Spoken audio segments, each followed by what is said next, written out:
Alright, ladies and gentlemen, welcome to a brand new Let's Play on this channel. I'm the Ninja Stalker, and this is Gunship for the PlayStation 1. I do apologize for the setup of the way the screen is. It probably looks funny on your...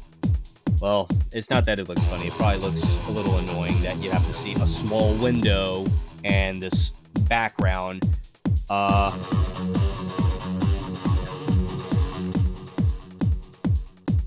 I'll try playing around with it to see if I can adjust it, but we'll do a few missions.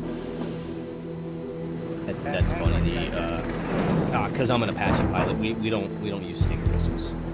The Apache originally had a design for Stingers on the side, and it would be 2 per.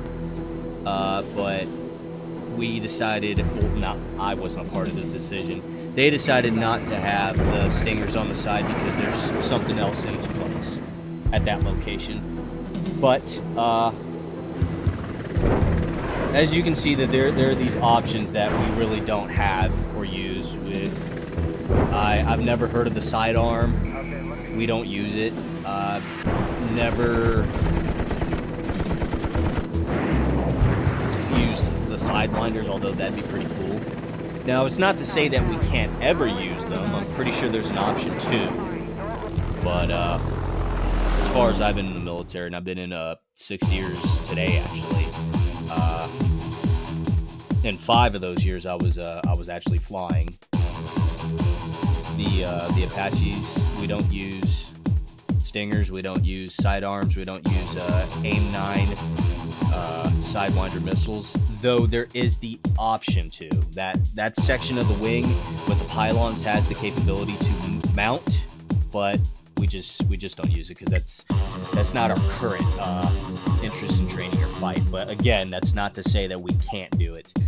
Again, for the setup of this Let's Play, I'm more than positive someone's going to say, hey, fix it to where it's full screen, because it's annoying to see a small screen and your desktop options. Maybe not. All I know is that with this setup currently, the in-game video quality is not bad. And I don't mean like the videos that we just saw, I mean like the actual game imaging. When it gets stretched out to fit my screen, which is this is a natural aspect ratio of 1920 by 1080 or some shit, there tends to be some tearing going on, but I can adjust if you really need me to. Just say it, and like, yeah, can you please make it full screen if anything, and I'll see what I can do. Otherwise, this is Gunship. PS1 game, I believe it came out, what, 94 or 98 or 2000 or some shit? I don't know. Came out a long time ago. I never owned the game. I never played the game back in the day. I have played this recently, like the last 2 or 3 days. Fucking phenomenal. Even though the graphics are old, it's a dated game, and there are some features about it that doesn't quite mash up, or rather mesh up well with current standards of today's quote-unquote war sim games, especially when it comes to aerial combat. This was a gem. I started playing it, I was like, holy crap, this is awesome. There are some features of the game that's not there in reality, but it comes pretty close, and there's a nostalgia factor that I was like, yo, this reminds me of PlayStation games back in the day, as it should. I can't believe I never played this back then, because it's a lot of fun. This game has a kind of ranking system, and I'll show you what I mean. First, let's do the controls. Let's make some adjustments. And one of the issues that I'm telling you about is, like, you see how it says all the wording, right? You see toggle views, collective down, collective alt, MFD, blah, blah, blah, blah, blah, all that. Down to the bottom, you see how it says the X button, view select functions. When I first started playing this 2 days ago, the original setup, when it was a full screen, all that was just blurred.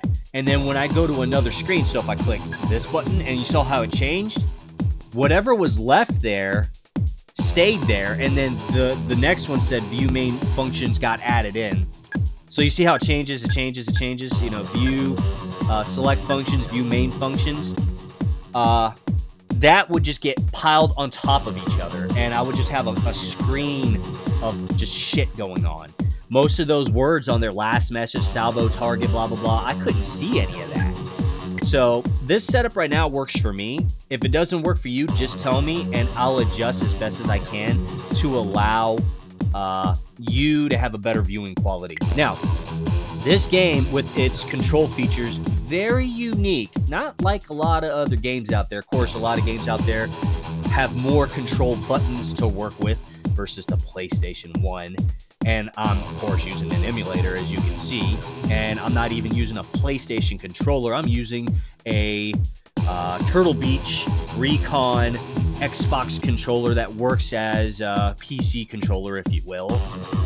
But this game, as far as I can tell, back in 91, 94, 98, or 2000, wherever the hell this game came out, had a unique feature of allowing you to use more applications for your remote.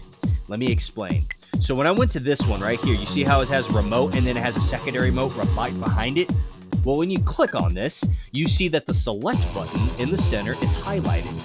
That gets you to use all these other buttons that were already laid out in the main function. So you see here, select, view select functions, view main functions.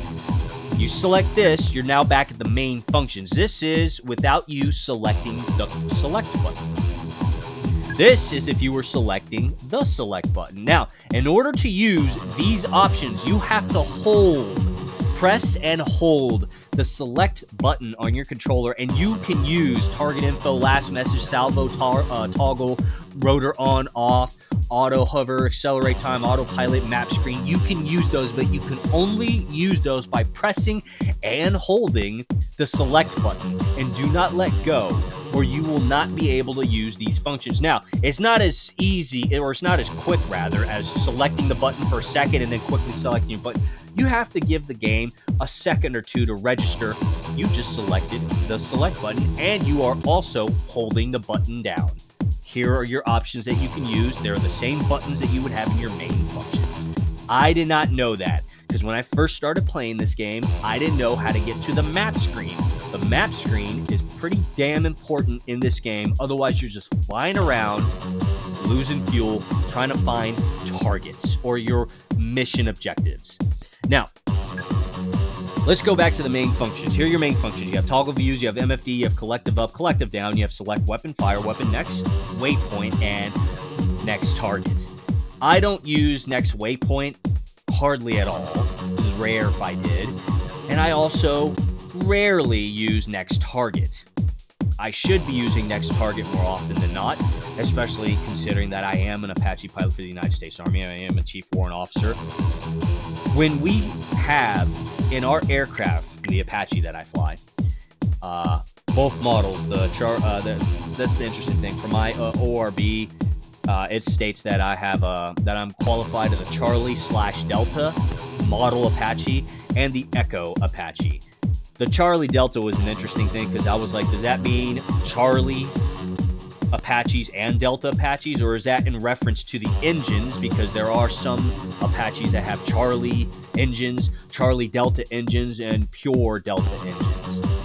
The Echoes, as far as I know, use the Delta engines. There's no Echo engine, and you really wouldn't know what I'm talking about to its capabilities because I'm not giving you any exact numbers, because there are things about the Apache that I just can't give out information on. It is secret, and I don't want to lose my clearance. But you wouldn't know any better when it comes to engines, just knowing the fact that there are different types of engines, just like Mopar cars that use the old 5.7 liter Hemi engine, and then they upgrade it to the new 5.7 liter Gen 3 Hemi with eagle heads for you Mopar guys. I used to have a 5.7 liter Challenger, and it was actually an amazing engine. I mean, I didn't worry about the famous tick. I didn't have that issue, and I upgraded and modified my 5.7 to continue to save fuel, because it is a pretty good 5.7 liter V8 that does well on fuel economy. I can get 30 miles to the gallon on the highway, roughly 22 to 24.7 in combined, and in the city I'm down into like 19 or 18. It wasn't really bad, especially for a manual transmission. Anyways, I digress. We're back to this. When it comes to the Apache, using the next target is a thing because we'll have our FCR and we'll scan for a target out there and we'll have, let's say, multiple targets. You can choose in the real Apache, do I want this target or do I want that target? Because our weapons processor will tell us what's the most important thing that it has determined you should engage. You as the pilot, whether you're front seater or back seater, can determine, actually, I want to engage this instead. And you have a time frame to engage that target. What's the time frame? I'm not going to tell you that. Oh, by the way, and if you are yourself a pilot, whether Black Hawk, Chinook, or Apache, and you know a thing or two about Apaches, don't bother don't bother putting in the comments, oh, you can give that information. Just don't. I am on the safety side of things where I don't want to give out information if I don't have to. So if there's something that I'm saying that I don't want to give out and you're like, no, you could totally give that out, just don't worry about it. We're on the safe side here. But anyways, next target is an option to use. Next waypoint I rarely use. Select weapon and fire weapon, very commonly used. Makes sense. The difference we're going to change here is putting it on 4. I have collective on the left side, so that's collective up, collective down, which makes sense to me because in the aircraft, the collective is on my left side. Whether I'm in the back seat or front seat, the collective is on the left side. I want the collective on my remote to simulate that. Collective up, collective down, L2, or L2, L1. And that's the only option I have to put the collective on the left side, unfortunately. And I'm okay with that. So we'll keep it there. I do have the option for toggle controls, or the analog controls over here. But unfortunately, this game only registers the original OG controller, as you can see. There are no analog gauges. But my remote does register that I can use analog, and this game allows for you to use your analog controls. So the D-pad allows you to go forward, turn left, turn right, and go backwards. Unfortunately, you cannot strafe left and strafe right, unless I'm not understanding something about this, but that's fine. The analog, my left one, will do the same. The right one does nothing as far as I can tell. Well, actually, I take that back. I think the right one, if I hold toggle views and then I had somehow input a movement on my right analog, I think it allows my camera view to change. Not quite sure. I think it also does it with the D-pad, but that's if you hold toggle view and select a movement on the D-pad as well as a movement on the right analog. But left analog matches right D-pad. And again, there is no left strafe or right strafe. There is no sliding left or sliding right, as we say in aviation.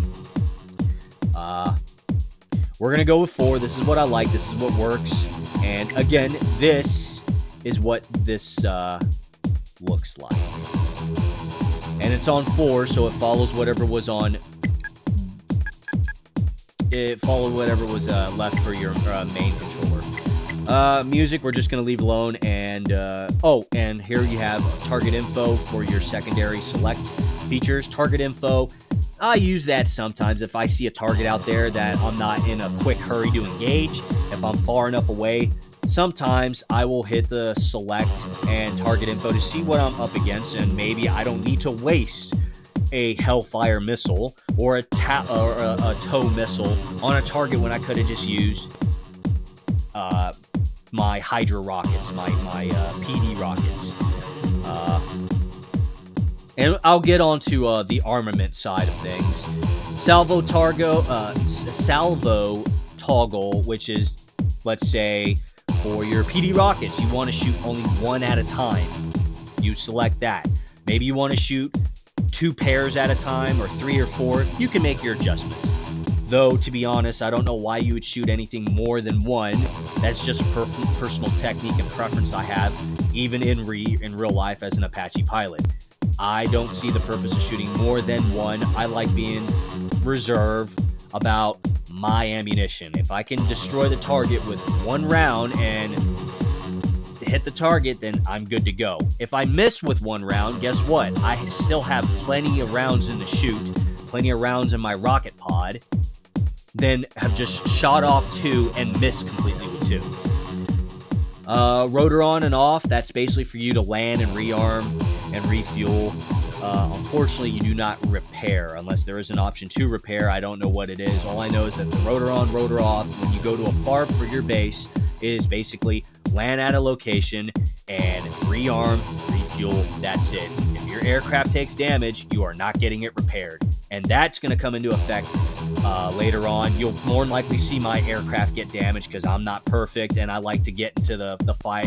I like to get into the fight. I like to get into the search and destroy aspects because guess what? I am an Apache pilot. That's what we do. Me as an Apache pilot in the CAV, we're all about reconnaissance, search and destroy, attack, and security. Auto hover, I've only used maybe once or twice. Accelerate time, I've probably used a handful of time, and all that is just you hold select, you hit the accelerate time, and basically it makes you go to your location a little bit faster. In-game time increases as well, so whatever happens in-game while you accelerate the time is going to happen faster. So if you happen to run up on enemy and you're not ready to take controls, they're going to shoot at you and they're going to shoot at you fast. So that's something to take note. Accelerate time is best when you're trying to transverse through one location to another, and it's going to take you some time, but you don't want to spend actual real life time, then you can do that. I might do that sometimes. Map screen, of course, I use that a lot. You will see me go to that screen a lot because it is absolutely important for me.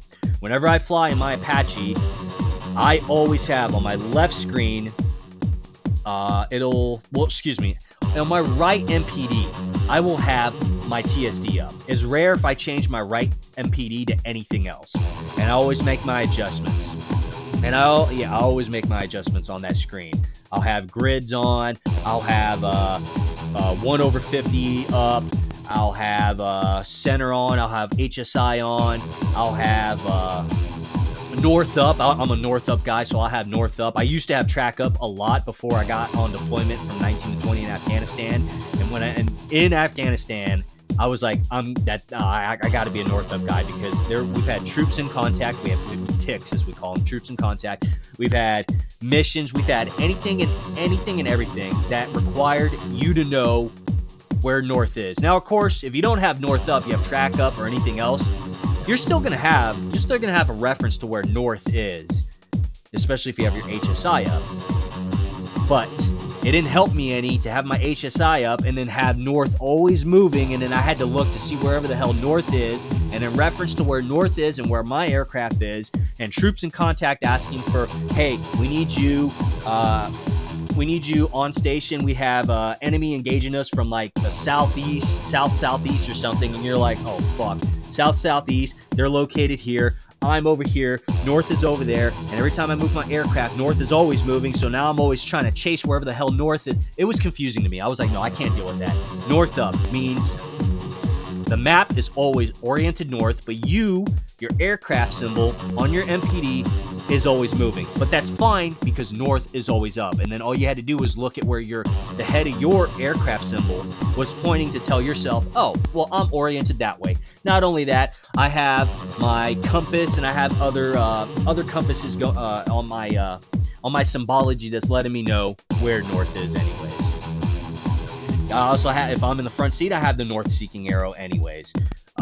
Though the north-seeking arrow, just only being a north-seeking arrow, kind of bothers me. If anyone's played Call of Duty Modern Warfare 2, the new game that came out, and you were on that mission where you're playing as the Shadows in the AC-130, they had a north-seeking arrow, but they also had east, west, and south on there as well. So they had those arrows as well. Unfortunately, we just have the north-seeking arrow. Now, What else is there? But yes, for my MPD, I'll have all these things. My right MPD will always have the TSD, unless I have to absolutely get rid of it for something else. Left MPD will be a combination of pages. I'll have if I'm primarily flying, I'll have an engine page up. If I'm doing engagements and gunnery, if I have an FCR, I'll have an FCR up, especially if I'm in control of the FCR. Generally speaking, the backseater's in charge of it, but I like to take control of the FCR because it can spot things relatively better and farther away than my eyes can see.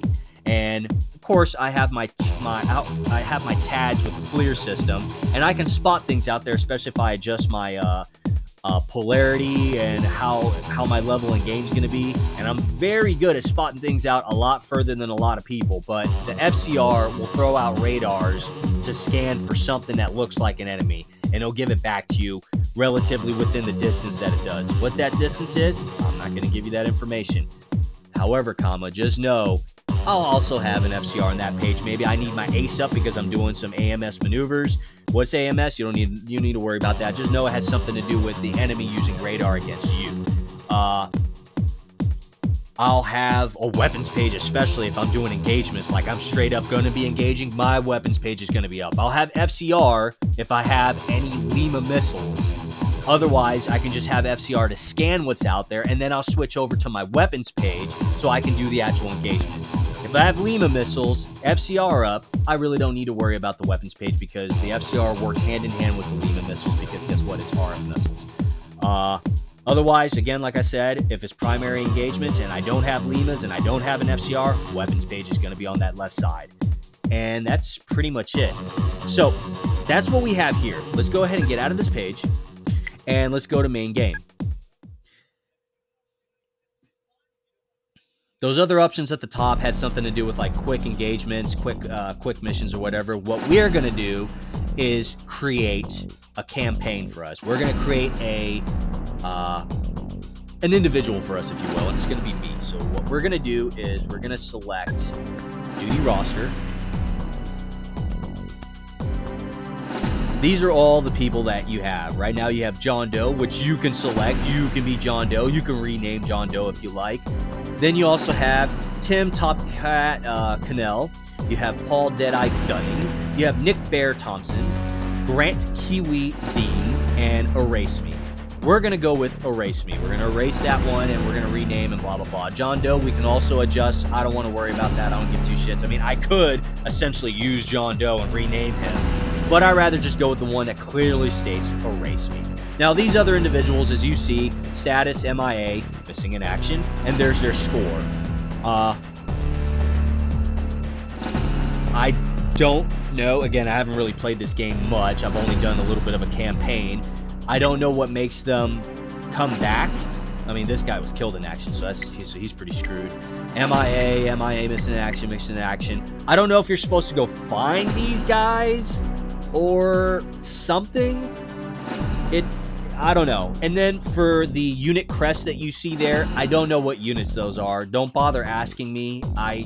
Although I've been in the military 6 years now, I'm a street deceiver. Though that's a shitty excuse. It is a also knowledgeable excuse that I'm not going to know every fucking unit out there. I own that. I was going to say I can own that, but I do own that. I just don't know some things. This unit in particular is called Thunder from Above. This one is Snake Eyes. This one's Peacemakers. This one is Bad Cats, as you can clearly see. Not gonna deny that you can read that, but I'm just stating it because it gives me something to talk about. And for this guy up here, he's part of the unit called Doves, and there's not much information because there he is what he is. Now, it says up there, WOC, John Doe 000, missions flown, campaigns flown 00, and just Doves. I don't know what unit crest that is, but his specific unit name is Doves. That WOC is Warrant Officer Candidate. Now, here's an interesting thing. I don't know why your first initial rank is Warrant Officer Candidate. Because in this game, they're telling you, as soon as you create your character, you are Warrant Officer Candidate, and you're already on combat missions. You're already doing like your first training mission is actual engagements with an enemy, and then you get promoted. I've never heard of that before. Now maybe it could be a thing in the past. Maybe it was a thing in the 90s, early 2000s, that you would get warrant officer candidates that gets to a unit after flight school, and they're still a warrant officer candidate, and that their first mission is to have a training mission with that unit that they're corresponding with, and then they get promoted. I've never heard of that. Maybe it's a thing. I don't know. I highly doubt it, though. What the standard is you go to warrant officer candidate school, you complete warrant officer candidate school, and you get promoted W1. Your time starts then as a W1, progressing through to be W2. Now, when I went in, it was 2 years as a W1. By the time you started as a W1, going all the way to CW2, it was 2 years. It took you 2 years no matter what. Then after that, once you become W2 or CW2, they're both the same. It's just one's grade, one's your grade, the other one's your actual rank. They're both the same. W2 is a CW2. There is no delineation differentiation. There's nothing with that. A warrant officer, however, W1 is just a warrant officer. It's not chief warrant officer, although sometimes gate guards and some enlisted and NCOs will call you chief. You're a W1. You're a Woj, warrant officer junior grade, and as a CW2, you're also a Woj. Until you get closer to your time to get pinned and promoted. Now, from W2 forward and W3 forward and W4 forward, it's 5 years, it's 6 years. You get looked at in 5, you're pinned in 6. That's the way it is in the aviation branch. Every other warrant officer in other branches, I believe they get looked at in 4 and pinned in 5. I don't know why they do that, especially considering the primary use of warrant officers in the Army is aviation. So I don't know why aviation would be longer, but whatever. I'm not big Army. I'm just a cog in the wheel. Me, when I came in, like I said, it was 2 years. I am a CW2 or a W2, and I got 3 more years or 2 more years to get looked at and pinned in 3. And yeah, exciting, but it's 3 years. So, anyways,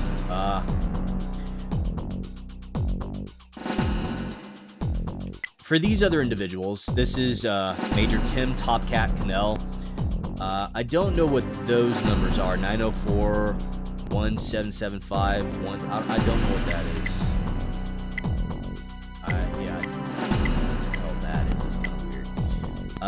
Anyways, for this individual, I don't know what unit that is, but that crest kind of looks familiar. I'm not certain. Maybe there might be another crest out there that looks like that, and these are just fake crests that this game is using. Maybe those are patches for that specific unit. So Thunder from Above that's their specific unit patch, and that could be it, because these patches, I've never seen units. This one looks familiar, and this one looks familiar, but then again, these could be unit crests that are similar to actual real units out there. I'm now starting to think that these are actual unit crests. So, like, for example, when I was at Fort Drum, New York, I was with 66 Cav. I was with Bravo Troop. Bravo Troop, we had a specific crest, the Pale Riders crest. I'm now in Kansas, Fort Riley, Kansas, and I'm in Charlie Troop in Fort Riley, Kansas, and we have a specific Crusaders patch crest. So I'm thinking that's what it is. Now, as you can see, Major, Tim, Topcat, they all have their quote-unquote, as you see there, call sign Hollywood nicknames. Okay, so, you know, that it is what it is. Everyone has one. Though we don't necessarily have... I take that back. We do have Hollywood call signs, and usually it's given to you. You don't come up with your own. They give you one. Or if it's a nickname that they give you a lot. So like me, for example, there is a nickname. It's just a short version of my last name, which is fine. I'm okay with that. Sometimes there are other ways they say it. It's Rod, so short for Rodriguez, Rod, or sometimes they'll say J-Rod. I've had Rodrigo. I've had Big Rod. Big J Rod. I've had Big Dick, Big J Rod. Yeah, there's a whole bunch of them. But you can see medals and ribbons right there. That one I believe is the Medal of Honor. I don't know what that one is. That one's clearly the Purple Heart. I think that is that the. No, that's not the Bronze Star. What is that? I think that might be the Meritorious Service Medal. I don't know my ribbons and medals. I'm sorry, guys. I do have plenty. I do have plenty of chest candy, as they call it, or at least I think that's what they call it. But I clearly don't have Medal of Honor. I don't have a Purple Heart. I don't have what that one is. What is that? What is that red one? The red one with that is that the Meritorious Service Medal? You know what? Let's fucking look, because these are supposed to be medals that are legit real. Let me check. I want to check before, because these are ones that you can earn in this game, and you can earn a lot of them depending on what you do in the game. Let me see. Meritorious Service Medal. Let's see what that is. Not the Meritorious Service Medal. No, that's not that. What is that?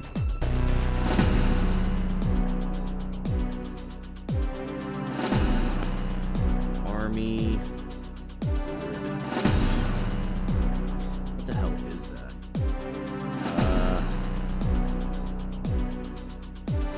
What are you?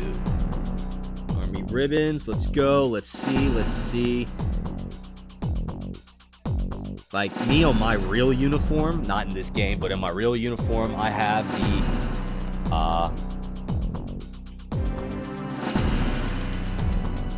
the one in the top, the highest one that I have is the Air Medal with the Sea Device. And the Air Medal is, I believe, flight hours or missions exceeding 50. But when it comes to the Air Medal, that's supposed to be combat, and then you'll get a C for actual combat, like you've actually done engagements, and that's what I have. Because in Afghanistan, we actually did engagements out there, and it was pretty crazy coming straight out of flight school, going straight into combat, and I'm actually engaging. Like, dude, crazy. I have one of those. I have an overseas ribbon. I have the Afghanistan campaign medal with a Bronze Star. I have 2 Army commendations. I have the NATO ribbon.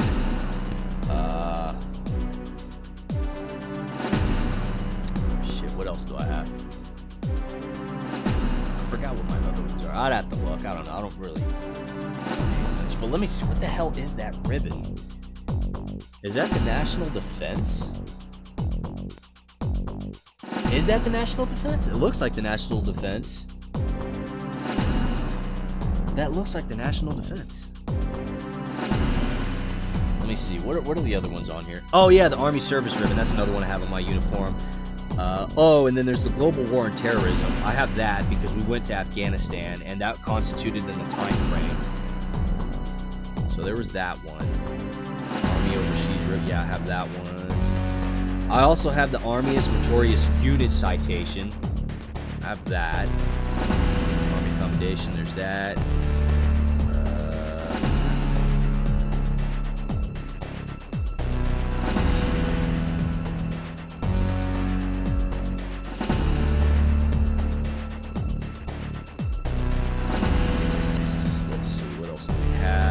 I'm still trying to see if that is the NATO defense. There's the Afghanistan. Yep.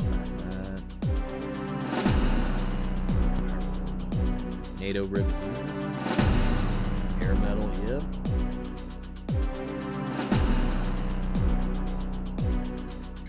It's supposed to be red with yellow in the middle. I think that's the National Defense. I'm gonna guess that's that. Let's check what this guy has. Now he has a lot more. It's crazy how a first lieutenant over here has got more medals than the major over here. Although the major's got the the Medal of Honor there. This guy's got a lot.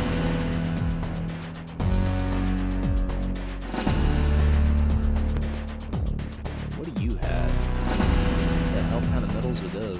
You know what? It doesn't matter. We'll just continue on because this game is going to tell you what you were awarded. Now you can see down at the bottom, underneath the unit, individuals that they have. So Major over here has a captain underneath him, a first lieutenant, a second lieutenant, and a CW4. This first lieutenant has CW4, CW3, CW3, CW2. This captain has CW4, CW3, a first lieutenant, and a CW4. This second lieutenant has a bunch of chief warrant officers, and we have nothing over here. The ranking in this game is kind of weird. After warrant officer candidate, you'll make CW2. Or after warrant officer candidate, you'll make W1, and then you'll make CW2, I believe. Then after that, you jump straight to being a second lieutenant, and then you'll jump to being a first lieutenant, and then a captain, and then a major, I'm assuming, which makes sense for the regular commissioned officer side. What doesn't make sense is that you made the jump from the warrant officer candidate to W1, and then from W1 to W2 or CW2. At least I think there was CW2 in there. I'm not entirely sure. I think it might have just had me jump straight from W1 to second lieutenant, which is weird. I don't know why they did that. I would have thought, for the game's sake, you go warrant officer candidate. First of all, I don't even know why you'd be warrant officer candidate doing missions, but again, from warrant officer candidate to W1, then from W1 to CW2, CW2 to 3, to 4, and 5, if they have 5 in this game. We have 5 in real life, but maybe to CW4 in this game, and then from there, I would have thought the video game would have asked you, do you want to go and become a regular commissioned officer and be in charge of flights and do flight missions?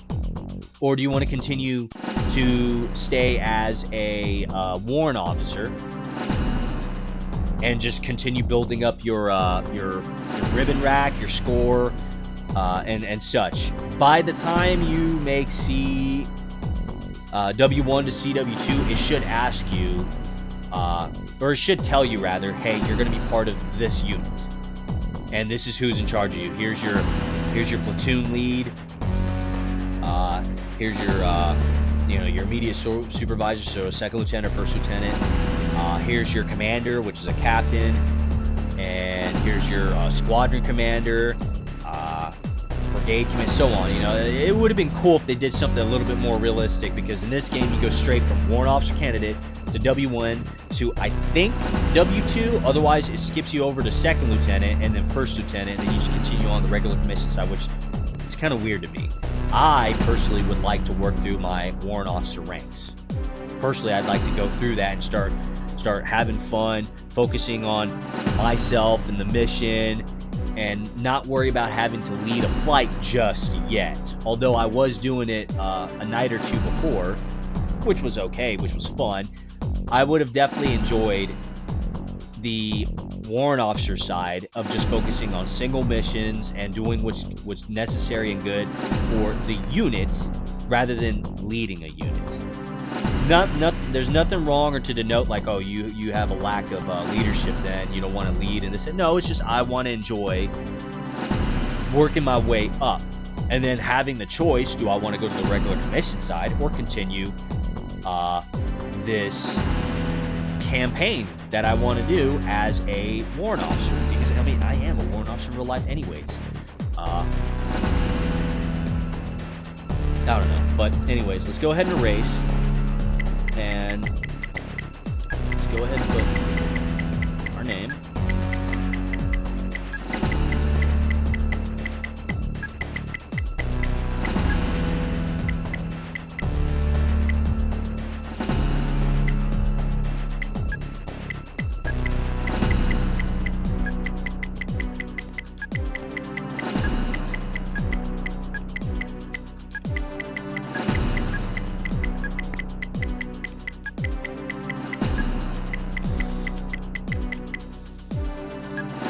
X-ray.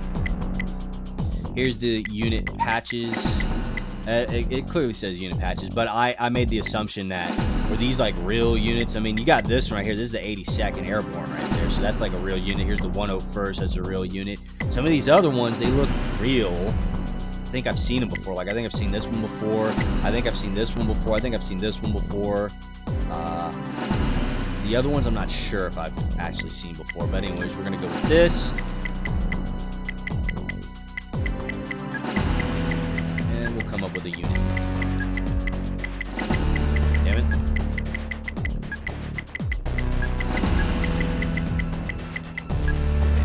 We are going to be the Phantom unit, folks. Alright, here we are. Now, this is what I'm going to try and do to incorporate you guys, you viewers. If you're already up to this point of the video and you're okay with me rambling on, if you're listening right now, this is what we're going to do. We're going to create our unit. Our unit is called the Phantoms. That's our patch, which I think is appropriate for Phantoms. And right now, I am the lead of this unit, but right now I'm just a warrant officer candidate. So y'all gonna have to cheer me on to complete the missions, get ranked up, get medals and complete missions, and get the promotions so that we can create our unit, the Phantoms, or just Phantoms. What I know what's gonna happen later on is once I am able to lead a flight, I get personnel in the unit. My job then is to make sure those guys don't die. Or rather, you guys, the viewers, you guys are going to be each one of those individuals. So if you want, by this point, you can tell yourself, or tell me rather, in the comments, I want to be one of your pilots in the flight. Now, I can't change the name. At least I don't think I could change the name of the characters. If I can, I'll change the name if you tell me to change the name. Otherwise, I don't think I can. Don't quote me on that, but I do not think I can. So just tell me, hey, I want to be one of the pilots in your flight. You'll be one of the pilots in the flight. Just pick out the pilot, the individual pilot of who you want to be, and we'll write that down and say, okay, viewer so-and-so is warrant officer candidate so-and-so. And that point forward, my job is to make sure you don't die and you don't lose your character. Because I'm assuming if you do die in battle, I have to get a new pilot, and we just lost you. You're either killed in action or missing in action, which it's more likely going to be killed in action. And then another viewer gets to get a pilot for the flight. Not to toot my own horn here, however, I haven't had anybody died in flight. Everyone's generally stayed alive. There's been once or twice I died, and in a fit of rage, I was like, "Fuck that! Thank God there's quick state saves or whatever." And then I just rolled back. But we're not going to do that. We're not going to do quick state saves here. Well, actually, the only saves I'm going to do is at the beginning of a mission before we actually go on a mission, and that is for just in case the EPSXE emulator fucks up on us or my computer decides to shit the bed for whatever reason. Then we have a save state to go back to and say, yep, we're saved. Now, also, keep in mind, in the flight, I'm going to need individuals. Excuse me, I'm burping a lot. I'm going to need individuals, you pilots in flight, to understand I'm going to need Blackhawk pilots. I'm going to need scouts. I'm gonna need attack. Okay, we're limited to what we can do in mission. Okay, I would prefer that you stay with the aircraft that you assign to. So if you, for example, is named, let's say for example you're a viewer named John Doe, right? Let's say your name's John Doe.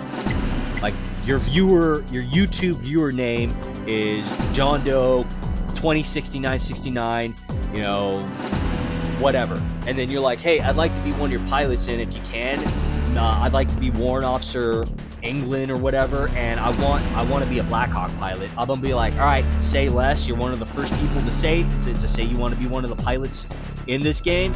You're gonna be a Blackhawk pilot. What that means from that point forward, every mission, you are only a Black Hawk pilot. You're going to have to accept that.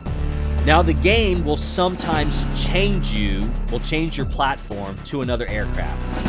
I just have to remember, Warrant Officer England, who's John Doe 206969, is a Black Hawk pilot. And I got to just change your aircraft to that.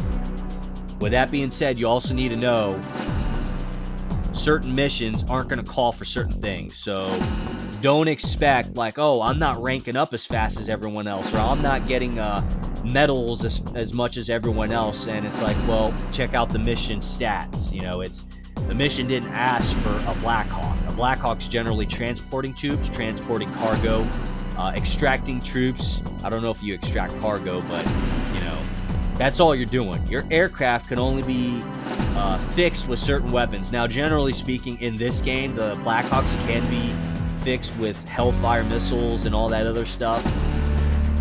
I'm not going to give you as a Black Hawk pilot, I'm not going to give you extremely offensive weapons for your platform. Now, there are two different sections. There's light section and heavy section. I generally have my heavy section filled with the Black Hawks, if not at least one Black Hawk. But if it's Black Hawks, don't expect to have Hellfire missiles. I'm sorry to say you're not going to have Hellfire missiles. You're more likely going to have rockets and some kind of gun, some kind of gun pod. That's just the way it's going to be. At least you have some way and measure of engaging and defending. I might consider changing that because I'm going to need everyone to level up, but just accept you're not going to have like the craziest of weapons. With that being said, there are other helicopters in this game, and let me show you what we have. Alright, so here's our summary. Warrant Officer J. Rod Rodriguez, status active, score 0, mission 0, campaign 0. We have our patch, Phantoms, mission type, training, theater, Europe. We're not going to Europe. We're going to the Gulf. So now you see it says training, theater, Gulf. I like it better than Gulf. We will eventually go to Europe, just we're going to get through the Gulf area. Let's now select mission type.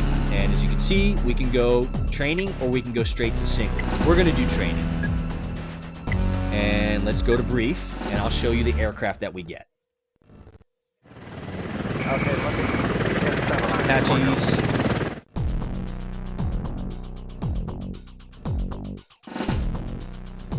And here's our first mission. Mission orders, OPS number, training. I don't know what OPS stands for. I forgot what the acronym is. Don't worry about it. Doesn't really matter. Just know that it's training is that.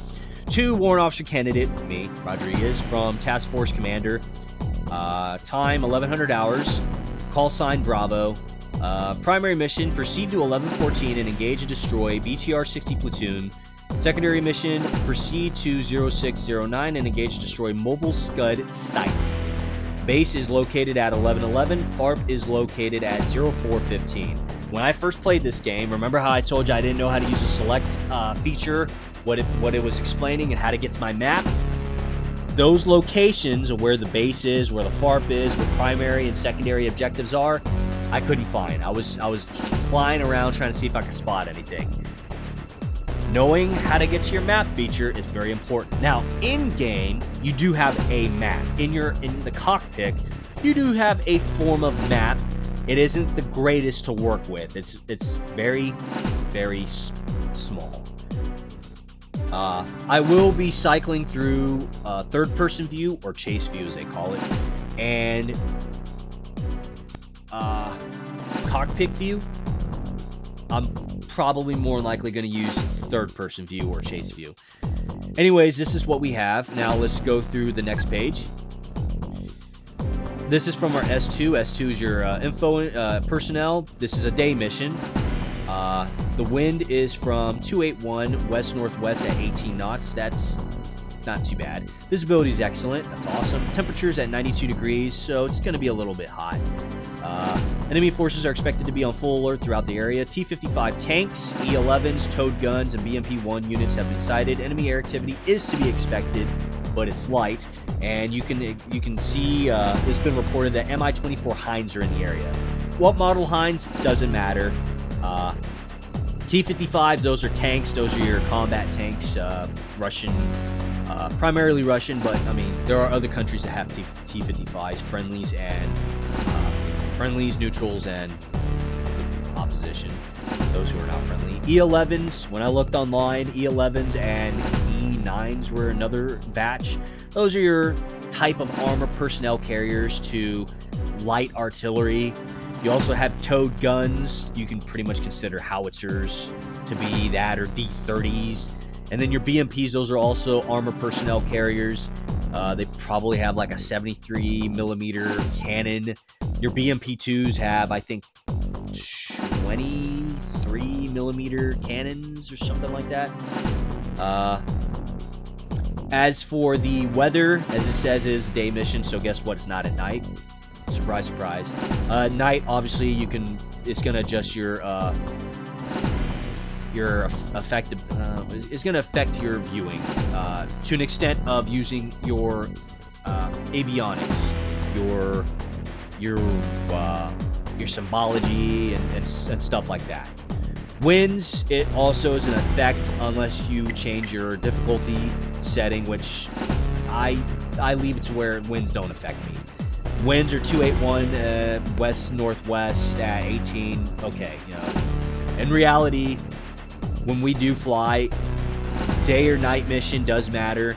Winds does matter. Temperature does matter. Visibility and ceilings do matter. And here it doesn't give us ceilings because it's a video game. But if you want reality, ceilings is very important. Ceilings and visibility is very important. You want to fly, you want to know your VFR minimums, you go pick up your AR-95-1, you go pick up your FAR aim, you go pick up that stuff, and you'll see that marginal VFR is 1,003. That's also including with your cloud clearances of 3 statute miles, 1,000 above, 2,000 horizontal, and 500 feet below that cloud in a delta airspace, for example. And again, marginal VFR is 1,003. Is generally it says in the FAR aim not to fly anything lower than 1,000, and then anything greater than 1,003 is just regular VFR. And then of course we are engaging. We need to know about the enemy forces that are out there, what's to be out there, and if they're on high alert or not. And it states that we have combat tanks, main battle tanks. We have armor personnel carriers, artillery. We have things out there that will try and shoot at us. Now, even though it says that this is what's out there, you can find other units out there. So don't be surprised if you fly around, whether in reality or in this video game, that you find 2S6s, SA9s, SA8s, SA13s, SA6s. I might have already said SA6s. Don't be surprised that you don't see ZSU 23x4s or ZSU 57x2s. Don't be surprised that you run into more than just one enemy helicopter out there, and enemy air activity, you know. There was one mission that it didn't tell me that there was going to be a Su-25 out there, you know, that there was going to be a MiG-29 out there. It only told me that there was going to be Mi-8 Hippos or Hips, or Mi-17s, and I was like, where did this fixed-wing enemy asset come from? You know, this guy's just rolling in and trying to wreck up my shit. So why does it matter? This is going to determine what you have on your helicopter arming, what you have on your loadout for your aircraft. So it's pretty important. Now let's go to our next one, and it says it shows mission map, and this is what you have. This is important. So B is where your base is, P is your primary objective, S is your secondary objective, F is where your FARP is located. FARP is way out of its way out there in reference to where the primary and secondary objectives are. You can go to the FARP if you like. It is there as an option. Maybe you decided to go on a killing spree and you have targets that are leading you towards the FARP, and you're telling yourself, well, I really don't want to go back to the base and spend all that fuel to just rearm and refuel, I could just go to the FARP to rearm and refuel, and then you're just right there. So that's something to note. Generally speaking, in reality, you don't have the FARP near enemy activity. It's close, but not close enough to be in danger. Base should be far away from the primary and secondary objective. Base should be in some location that's safe for you. From base, you then hop over to the FARP, and then from the FARP, you hop over to your primary and secondary objective. Now, in some cases, the FARP is located at the base, and that's also completely fine. And it wouldn't be a stretch from the truth that enemy activity could also be around the base, because it is, in reality, the real world, enemy can be anywhere. So, you know, surprise, surprise. You can also note that we have blue to the right of us. That's water. I'm not going to insult your intelligence, but careful going out there too far.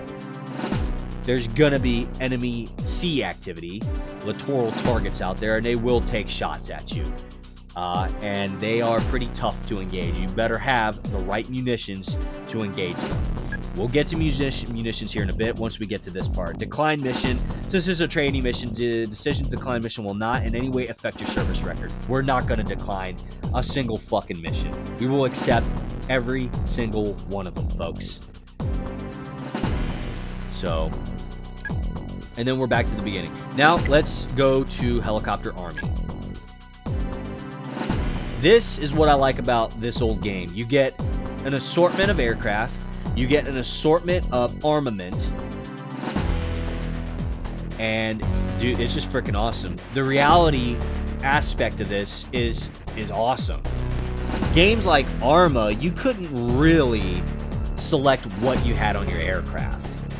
This game, as old as it is, you can select what you have on your aircraft. Though in some cases, to an extent of what reality is. Again, we don't use Sidewinders, we don't use Penguins, we don't use Maverick missiles, we don't use sidearms, we don't use Stingers. But there was an option once a time ago in the past, the Apache could. Certain aircraft could. So let's go through the list of aircraft we have. You have the AH-64 Alpha model Apache. It says here's the gunship, the finest gunship in the air. Versatility and ruggedness are the watchword. So true. Up next, we have the AH-64 Charlie model Longbow Apache. The Longbow Apache is restricted. Your rank must be a captain or above. I'm assuming once we reach the rank of... Well, actually, I know once we reach the rank of, it'll have an actual description of the aircraft. This one just says this until you reach the rank of captain. Then once you reach the rank of captain, it'll actually state something about the Longbow's capabilities. So, here's your Alpha model. Here's your Charlie model. You can see the difference. There's a big ball of wheel cheese at the top. This one doesn't have that. That is your FCR. Cobras, one of my favorite aircraft. This is the AH-1 Whiskey model, Super Cobra. I believe this was the model for the United States Army before the Army got rid of their Cobras. Then the Marine Corps picked them up, started with the Juliet model Cobras, which I believe had which was a twin engine model. Very powerful, and then they changed it really quick afterwards to I forgot what the other model was, but they now have like the Viper or Zulu something, I don't know. They have a better version with 4 blades instead of 2, and I think their tail rotor's on the opposite side than on this current side that it's on. Great aircraft, as it says here, it's a gunship as well. While smaller than the Apache, it's fast, agile, and sturdy weapons platform. To an extent, it's durable. Not as durable as the Apache, but, I mean, it is a smaller aircraft. It can only handle so much. But it's not as bulky in the air. The Apache has a tendency to not be as agile, although don't think for a second that the Apache's not agile at all. Just compared to a smaller aircraft, like the Super Cobra, the Cobra will turn and bank a little bit better. I believe the reality of the aspect is the Apache's faster than the Cobra, but the Cobra is a little bit more nimble. Also, the weapons platforms are different from one to the other. The Apache uses a 30mm chain gun, while the Cobra uses a 20mm rotary Gatling or whatever the hell. Both are very good. The 20mm is more accurate than the 30mm, because the 30mm on the Apache is an area weapon system, whereas the 20mm on the Cobra is more of a direct precision attack. The 30, I believe, has increased penetration capabilities. I'm not going to give you those numbers, but just take my word for it. And there are different types of rounds of munitions that the 30 can use. We have high explosive dual purpose as well as incendiary. Primary use is high explosive dual purpose, and there are penetration values to that, but again, I'm not going to give you those penetration values. The Cobra, I could not tell you. I don't have any information on the Cobra, although I can look it up online, and maybe some old Cobra pilots can pop on YouTube and say, oh, yeah, man, I like your video. You're explaining things pretty well. Just get to the gameplay sooner. But I can tell you the Cobra's got a pretty good penetration value with that 20mm Gatling or whatever the hell. And I'd like to know, because I do love the Cobra. I really do. I really wish the Army still had Cobras, because I'd choose to fly the Cobra over the Apache just because I like a smaller aircraft as my gunship platform. Next aircraft is the AH-6 Defender. You would see these in your 160th units. They primarily use these aircraft. I believe for a time, when these first entered the Army, these were supposed to be scout platforms for artillery and armor, and then 160th came around and said, hey, we'd like this small aircraft, let's take them all. And they use these small aircraft, and they do work in them. As you can see, it's a scout gunship, a very capable dual role, lightweight aircraft. It can mount a very deadly mix of weapons. True, although not very much. It's limited.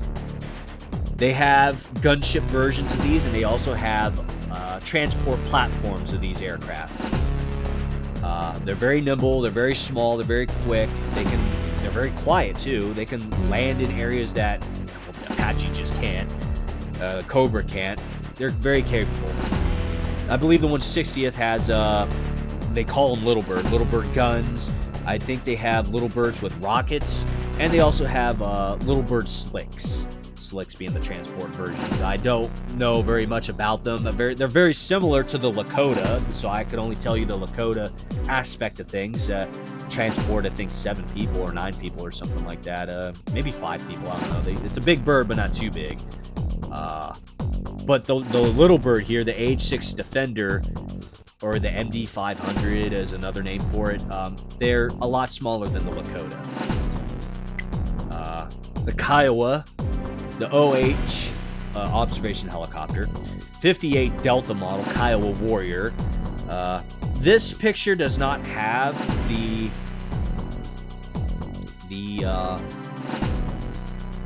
it doesn't have the ball on the top of the Kiowa. If you look online for the Kiowa Warrior, you'll see like a kind of binos viewing system on the top of the rotor mast. This picture doesn't have that. Just know that they do have them. They come without and with. The ones without, they primarily used them for training aircraft. They're similar to the TH-67, if not the exact same aircraft. They had a couple of these in Fort Rucker, Alabama.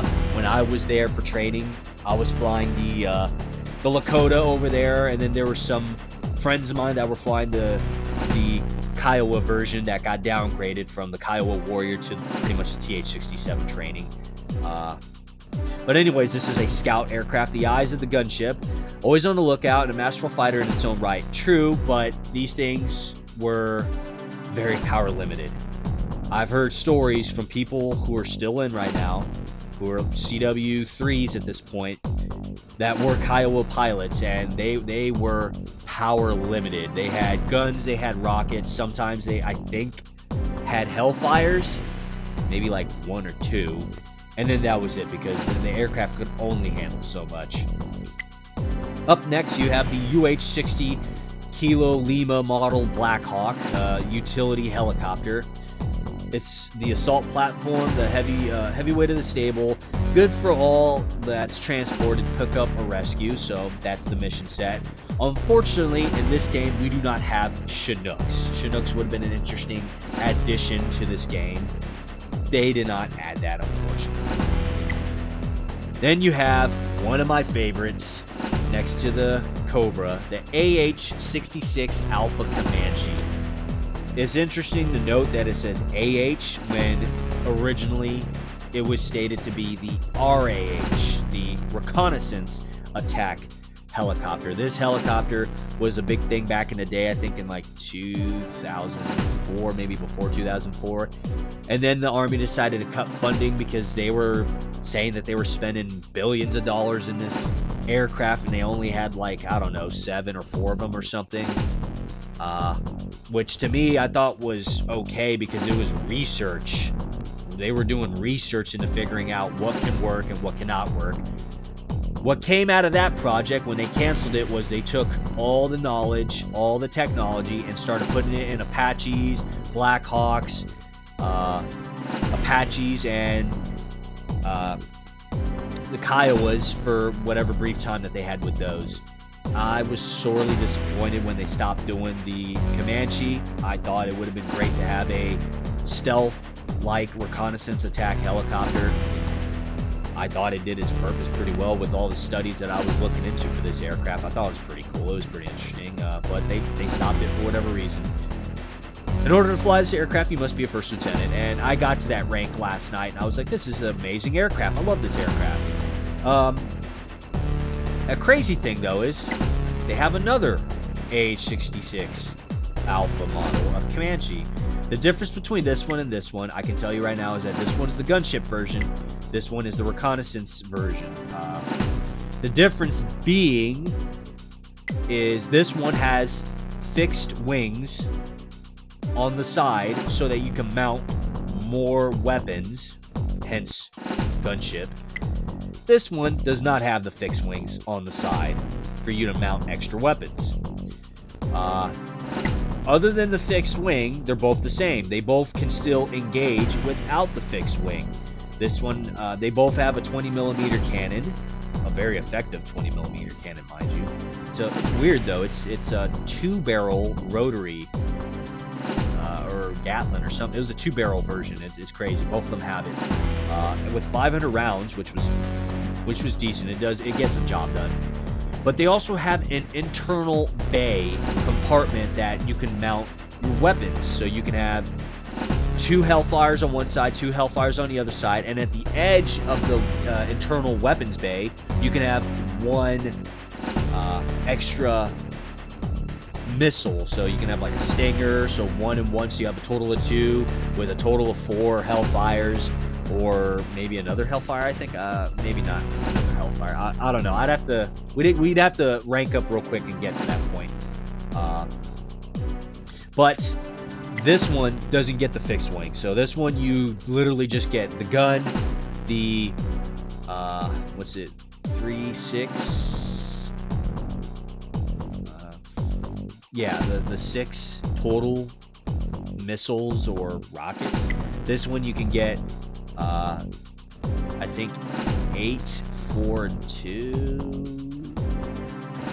Maybe, I don't know. Maybe not. I don't know. But and then other than that, we start back over. So yeah. Let's dive right on in with the aircraft we want. You guys will probably think I'm going to select the Apache because I am an Apache pilot, and I will select the Apache from time to time, but you know I got to give the first mission to the Cobra. I think it would be a good choice as a first mission aircraft if you will follow me on this idea that as a warrant officer candidate, maybe the task force commander is like, hey, you know what, before you get to the good Apache, you got to show us how good you are with the Cobra. So we'll just go with that acceptability.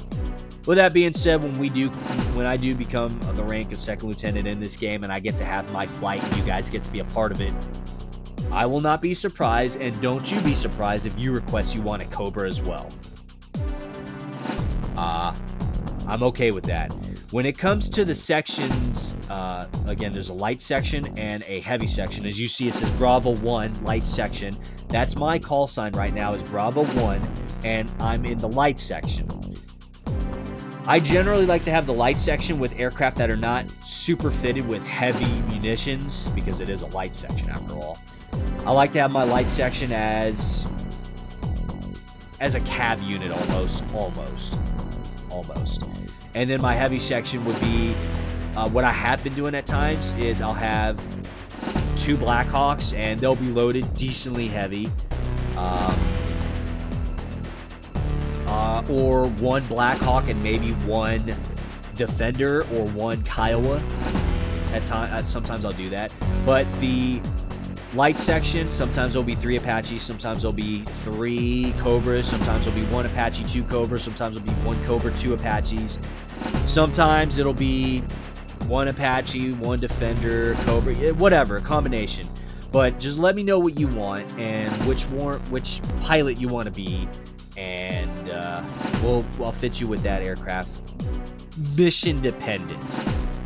With that being said, as far as I'm understanding, everybody ranks up in that unit as a warrant officer until they get to a high enough rank. So once you reach CW4, I don't think there's a CW5 in this game, you'll go to second lieutenant, as I rank up to the next rank, which will probably be like captain and major or something like that.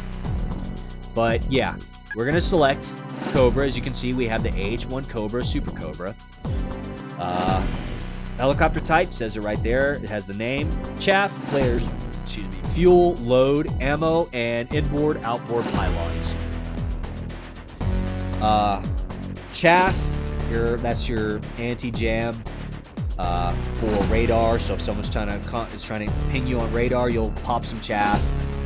You'll pop chaff and you'll try and do your evasive maneuvers.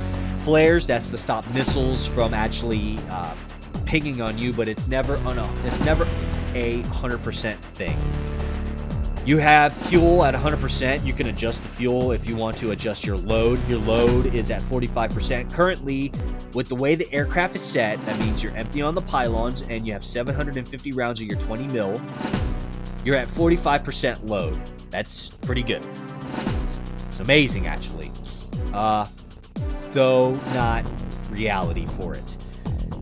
We can remove or we can add weapons, and you can change, adjust fuel, but I never change or adjust the fuel. But you can, if you want, check how much fuel you have. And for this particular aircraft, with its setup, you have 2,068 pounds of fuel. So we'll leave that as is, and now let's get to the nice, good, juicy part of this, which is selecting our armament. I generally like to be a multi-purpose, multi-role type of aircraft. So, but I'm limited to whatever aircraft I have. So as you can see here, the Cobra only has inboard, outboard pylons. And those pylons, if you look at the aircraft, your inboard are those 2 little vertical sections that you see on the wings. And then your outboard are the far side ones that you can see stick out a little bit. And you'll see once we actually add something to this. Now, Stinger missiles would be great because it did tell us that there's going to be Mi-24 Hinds. There's going to be enemy air activity. So a Stinger would be pretty cool. It says here it's a lightweight, all-aspect, heat-seeking missile for use against low-flying air threats. So if they were to tell you they had fixed-wing enemy air activity, Stingers might get the job done, but you probably would want sidewinders because these are meant for low flying. Fixed wing are generally not low flying. The range is 6K, so you would know if there's a target out there and you spotted him, you tally your target. You have at 6K to engage with this, and it will block on if you stay on target and engage the enemy.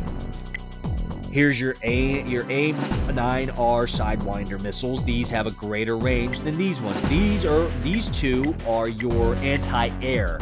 This one's got a shorter range than the Sidewinder. The Sidewinder's at 8K. This one's an all-aspect heat-seeking missile used against all air threats. Difference being, this one you're more likely to have 2 per pylon versus this one where you're only allowed to more than likely have 1 per pylon. And we can check by selecting and seeing that it says 4 times the Stinger missiles on your inboard or outboard, whereas these would be 2 and they're only on your outboard. And this is what they look like right there. We can change this and go here, and you'll see what it looks like there and there. That's what they look like. And we can remove and remove.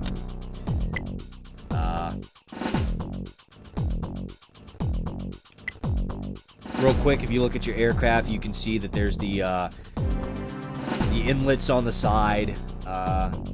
I believe in this aircraft, in-game, it states that it's a dual-engine aircraft, although I don't know if the AH-1 Whiskey model Super Cobra was a dual-engine aircraft.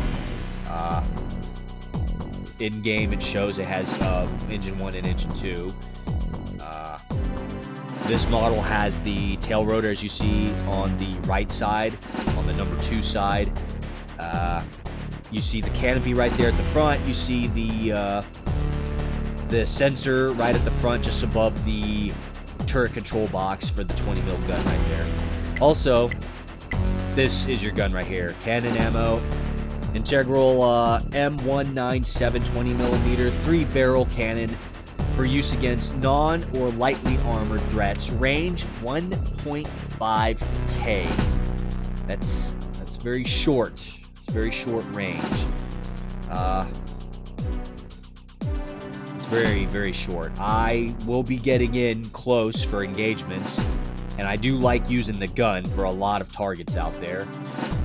There's the picture of what the gun looks like, though in reality, I do not think that's what the gun really looks like. Again, I don't know. I've never flown the Cobra. I've seen pictures of some Cobras out there, and they had guns that did not look like that, but again, it's a game. It's whatever.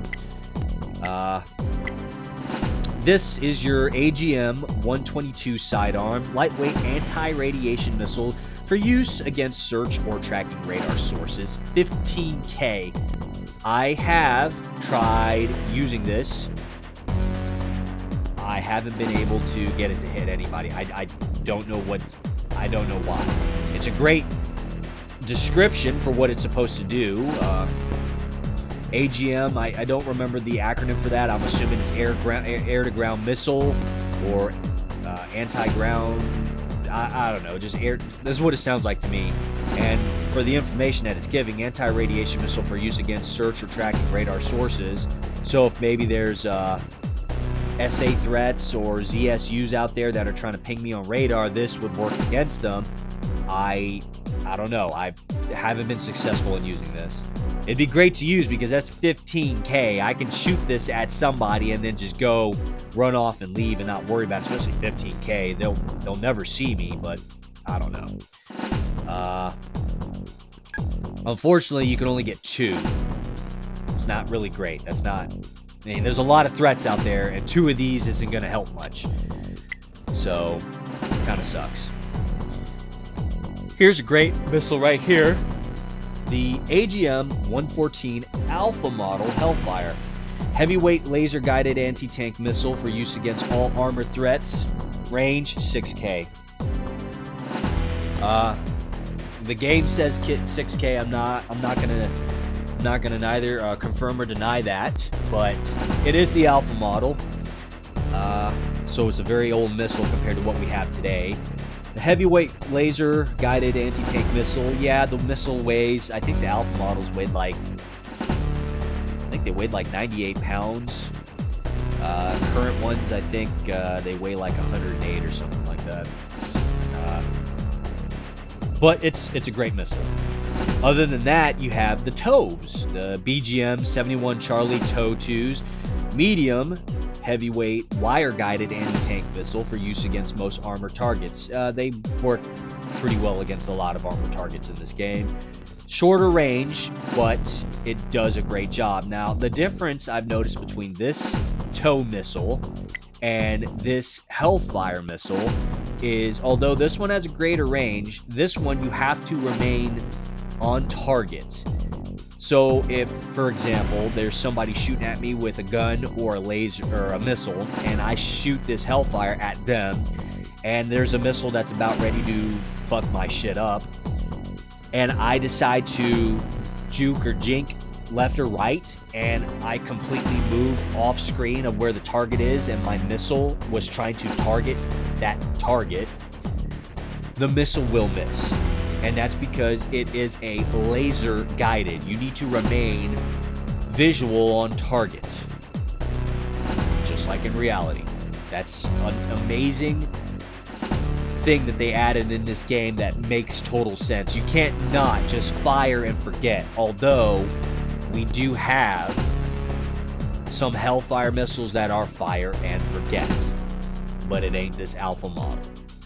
In this game, you fire a Hellfire, make sure you're still on screen with the target relatively still being pinged. If the target's not being pinged, the missile will miss. If you move the screen off and then come back, you will have, I would say, about a 50% chance that the missile will hit target or will miss target. You will be pissed. I have been pissed because guess what? This Cobra only has inboard, outboard, and I only have so many damn missiles, and there's a lot of freaking targets out there that are trying to kill me. Missing a missile shot sucks balls, all right? Sucks fucking balls. It's a bag of smashed dicks that you don't want, but you gotta eat that shit, and you should not want to eat that shit. So don't miss the target. When it comes to it, I've noticed that the toes, however, you can generally fire and move away from the target. It will generally hit the target. The only thing is, even though this missile does not weigh as much as the Hellfire, your range is 4K. That's 2 less K. You need to emphasize that you got to get closer to the target.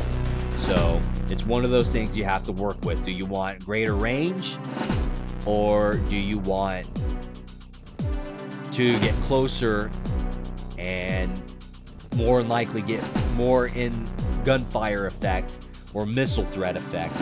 It's one of those things. I jump between the two. Sometimes I go with Hellfires, sometimes I go with toes. It really depends. Let's see. Toes. You now move on to your rockets. You have your Hydra 70s, M247s.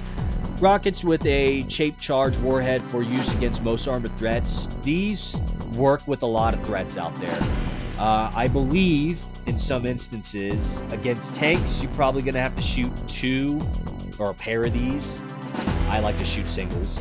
I believe you got to shoot 2 of these to destroy a tank, but other tanks like light armor, it's going to take just 1, and that's pretty good, even though the range is 3K, so now you're cutting it even closer. That's half the distance of the Hellfires, and just 1 off from your tow missiles, but they definitely do get the job done, and you can hold a lot of these. Generally speaking, these are I think your 15 or 17 pounders. I want to say 15. And you can have a lot of these. Here's your M255s. They're your flechettes, rockets with 2,500 flechettes. Not gonna deny or confirm that.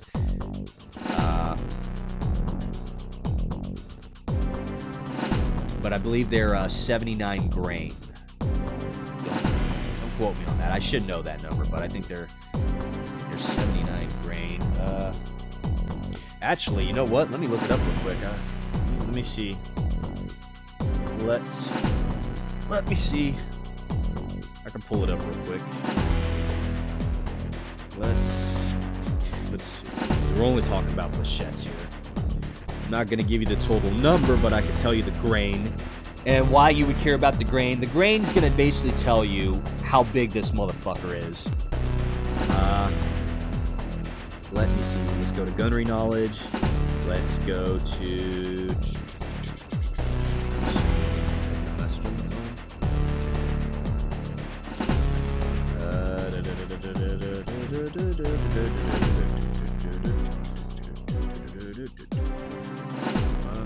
Let me look at the old info.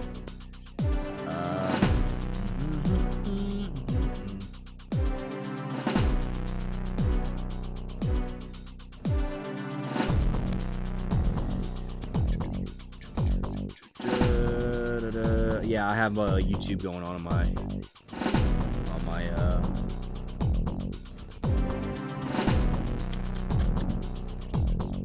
60 grain.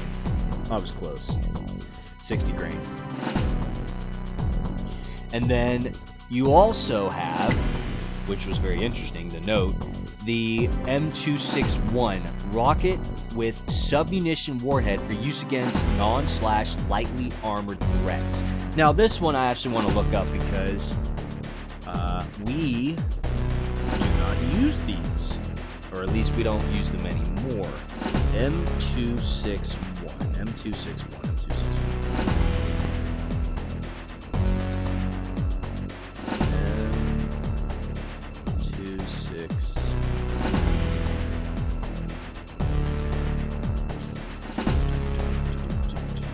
Nope. It's M261. Multi-purpose submunitions. Okay. MPSM. Material and anti-personnel. Okay, that's interesting. What are your capabilities as your submunition? Alright. Poor, fair, good. Poor, and good. Okay. That's your capabilities. Alright, now what about, I'm assuming, for the standard, where is the standard? Where is...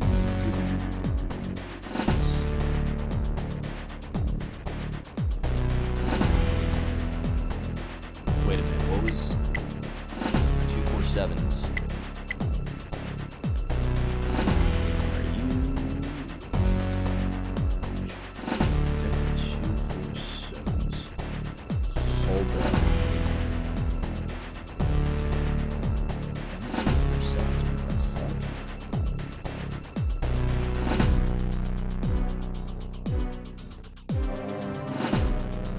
That's...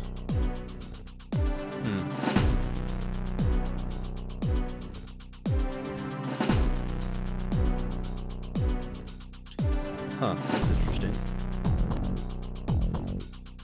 We don't have any 247s.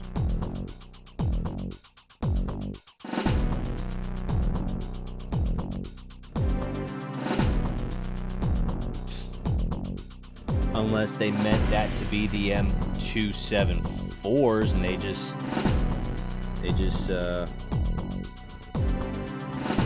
no, M274s, that's smoke.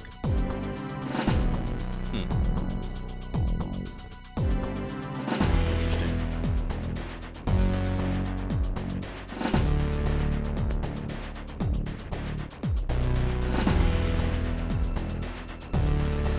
Alright, whatever.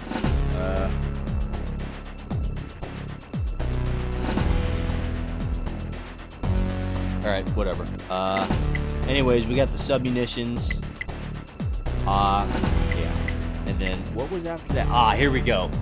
So, this is what I like to constitute it being a gunship, is if you can allow me to use gun pods. This is one of the gun pods you can use. Here's another one. So you get two different gun pods to choose from. If you want, you can make this aircraft a literal gunship. This gun pod, I don't know if that's the actual name for it, but the Apache doesn't have that, unfortunately. Otherwise, I'd be requesting gun pods like crazy. The SUU 11 Bravo / Alpha pod mounted M197 20mm cannon and 300 rounds of ammo for use against non/lightly armored targets. 1.5. So basically, the gun that you have in the turret box, you now have two other ones.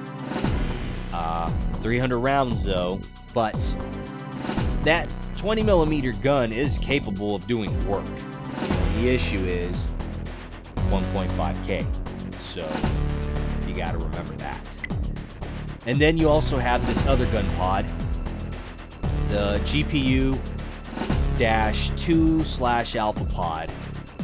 Pod mounted M134 7.62 minigun and 1,500 rounds of ammo for use against unarmored threats. Range 1K. So just 500 meters shorter, but don't be fooled by the fact that it says 1,500 rounds. It's because it's 7.62 millimeter. It's obviously not 20 millimeter, doesn't weigh as much. You're gonna have a lot of rounds, but it's only really good against unarmored threats. Not all the time in this game are you gonna run into infantry. They're out there, but you're not gonna run into them all the time. You're better off using other weapons. It's cool that it's on there, but it ain't gonna do anything. Now, if maybe, for example, this would have been a, I don't know, a 12.7 or a 14.5 millimeter gun pod, and then you have a 20 millimeter gun pod, okay, I'd have that on the outer pylon and inner pylon, but unfortunately that would overweight the aircraft. And then of course you have your chaps and flares, which you can adjust. I don't know why you would adjust. Why the hell did I do that? I think that was the last one. Yeah, it goes there. You can adjust this if you want. I don't know why. I mean, you can have more chaff, more flares, or even it out.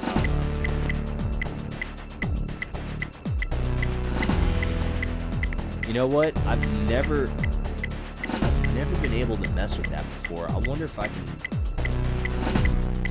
Let me see if I can adjust this accordingly.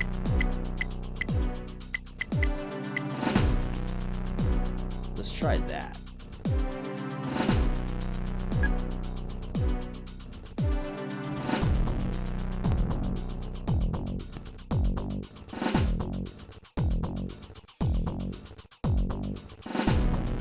Alright, now for this first training mission,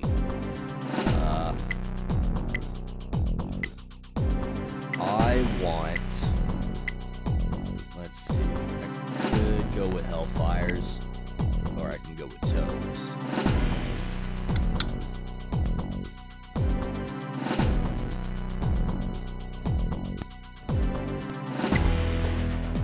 Hellfires have greater distance, but I have to keep eyes on targets.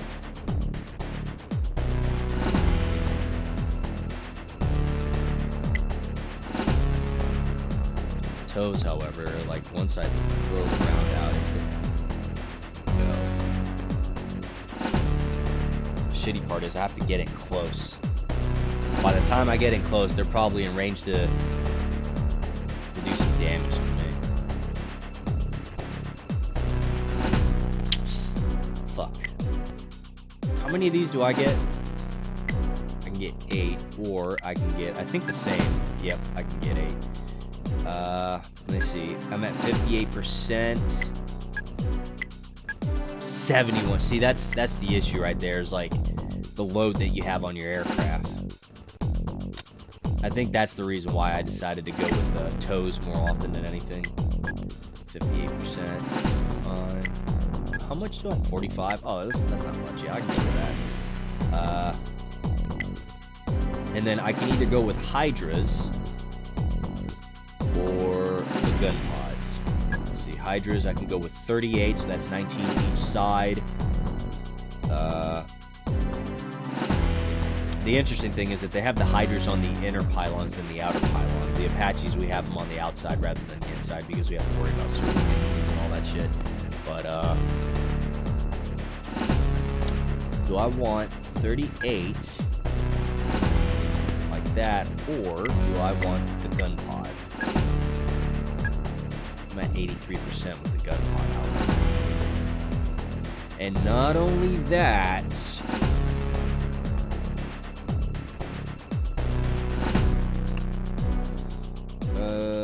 I gotta be at 1.5. You know what? Let's remove those and let's go with the Hydras. Let's go with the 247s. And we'll put 38. We'll be at 77%. I could also put Hydras on the outside. And that would be like 76. I've never done that before, actually. I've never had an actual rocket platform. I've never done that before. 76 rockets. I mean, if you think about it, depending on your targets, that's 1 or 2 rockets per target. And I mean, fuck, if they're singles, that's essentially 76 to about 38 targets. That's not too bad, just so long as you get in close and you don't miss. You know, I kind of want to try this. The issue that I'm worried about is it's 3Ks, so I got to get in close. So that ain't the 6K, that's the Hellfires. That ain't the tow missiles, which again, I'm pretty sure with the tow missiles, they're kind of a fire and forget, even though they're wire guided. They're kind of a fire and forget. These, however, they definitely are fire and forget. As long as you're in range, as long as you hit 3K or less, and you have the constraints box, you fire, they're going to that spot as long as you shot within that constraints box and your constraints box wasn't inhibited. On top of that, my backup is a 20mm gun that actually does pretty good work. 750 rounds worth. The only issue is, if there's a lot of aerial units, I can't really use these Hydras against the aerial units. I can use the flechettes against the aerial units, because I think if you saw, the flechettes had an option to get light armored, or what did it say? Unarmored and light air threats. So they can do work against air, but they're kind of limited. The gun could definitely do it, though. The gun could definitely engage air units. I'm actually crazy enough to have tempted to try this. I just got to get in close to the target. I got to get within 3K. You know what?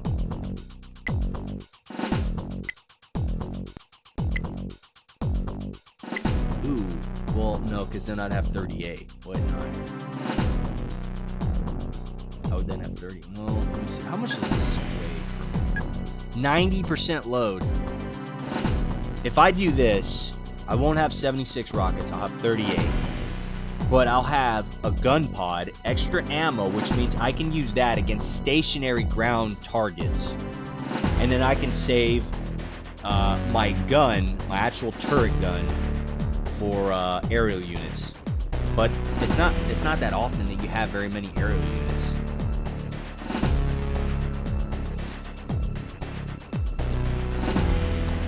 But it's 300 rounds. I think it's 2 times 300 rounds. So that's 600 rounds technically. 600 rounds of 20mm for stationary targets, plus 750 rounds of 20mm for stationary and aerial targets, and then 38 rockets. And if I fire them in singles, which I generally do, I can engage targets. Now here's the thing. In game, you can receive damage. You can receive damage in game, right? And so this is if you decide to, like, oh yeah, make me one of the pilots and this and that. You can be affected with your score in game by the damage done to your aircraft. And you can also be affected in your mission by the damage done to your aircraft. What I mean by that is, let's say if I got shot up a lot in combat, they can actually destroy certain damage and destroy certain parts of my aircraft. They can make my tail rotor they can have my tail rotor damaged. They can damage the rocket pods, the pylons, the gun. They can damage a lot of things. They can damage the aircraft enough that when I go to cockpit view, there's bullet holes in the fucking canopy that my systems don't register any information. I won't know how much fuel I have. I won't know if I'm out of ammo. There'll be a lot of things out. It's kind of realistic, and it's pretty cool in that regard. So I don't know. Do I want to do 76 rockets, or do I want to do rockets and the gun pylons? 300 rounds for ammo use. Is that? I think that's 300 per. I don't think it's like 150, 150. I think it's 300 and 300. I think it's 300 and 300. Giving me 600. I think it is. You know what? We're gonna go with this, and we're gonna pop a save. Give me a second. Give me a second. This is what we're gonna do.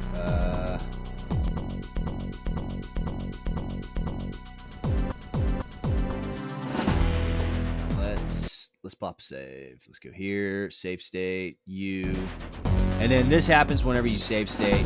Don't worry about it. We'll just do this, and there we are. Let's see, mission difficulty. This is what it gives us. Visibility clear, wind. The only difference we're gonna do is we'll put them on average. It has them on poor. I don't know why. Average, the run-of-the-mill everyday troops, no real advantage or disadvantage here. Crack, the first line troops, they're very good and can be a real challenge. Aggressive, clever, they can pull some real surprises. Elite, best of the best, blah, blah, blah, blah, blah, blah. We're just going to go with average. And we'll leave everything else alone because I really don't care.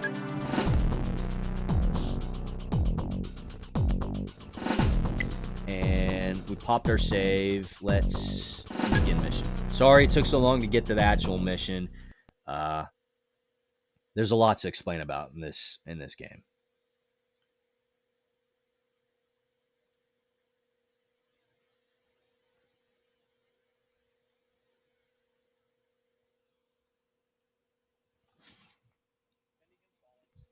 Friendly target. And this is what the cockpit view of the Cobra looks like. Does it really look like this? I don't know. But, I mean, you know. As you can see, we have a hangar because we're targeting the hangar right now. You have your speed indicator, your airspeed indicator. You have your altitude indicator. You have your heading indicator. You have your attitude indicator.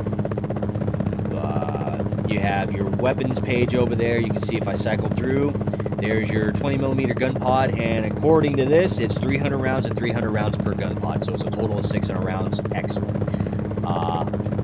We have our M247s, and right now it's on singles. Perfect. I thought that changed to doubles or whatever. As you can see here, I hold the select button in, and I hit the R2 trigger. It went to pairs. Went to shooting 4 at a time, and then back to singles. Singles is what we're going to keep it at. I need to make sure that that's not... I'll have to check later on. Let's see what else is there. I can change... Cannon, there's our cannon, the main gun cannon, so we will... I want it on. Let's keep it on here because this has got a greater distance than the others. Let me make sure. 20. Keep it on the one that's got the further distance from the others. Right now, you can see our airspeed's at 0 and is registering 000. It says M247 there. It has chaff at 10, flares at 50. Our mission time right now is spent 1 minute and 53 seconds. Our current altitude is at 00 with the VSI leveled at 00. No altimeter setting, but hey, it's fun, so whatever. And then you have up at the top your heading indicator, your heading bug right up there. And then you also have what looks like 2 red butt cheeks. That's the target that you're currently looking at. So that's at what degree it's at. You can see hangar 1.1 kilometer away or 1 kilometer away at 0 to 8 degrees. If you look up at the heading tape, you will see 0 to 8 degrees is right there where it has the target indicator at. You have at the bottom right your radar indicator, and you also have your, it says the bottom left there next to your weapons selection page, so to speak. 1, 2, I believe that is your engine 1, engine 2 indications. So again, that's why I assume that this whiskey model has 2 engines. It could just be some random thing that they put on there. You have a T for your torque, and you have your F for fuel. Let me make sure we get fuel. There we go. Torque is down because I did rearmed. It turned it off, and this is telling us right now, hey, you have these mission objectives. You can hit start to call it quits, or you can hit any other button. Actually, you know what we can do? Let's do that. And all right, yeah. So if you hit the right trigger, this third-person view, cockpit view. Okay, so when you fire, it's in pairs. It says ×1, but that's ×1 both sides, basically pairs. I had assumed that it was ×1, as in 1 missile or 1 rocket this side, 1 rocket that side. That's kind of shitty if you ask me. But what we're gonna do is rearm. I wish there was a way to. It did it again. I wish there was a way to. Let me see. What is this? All right, so that shot that many, and then what is this? Stop that. What is this one?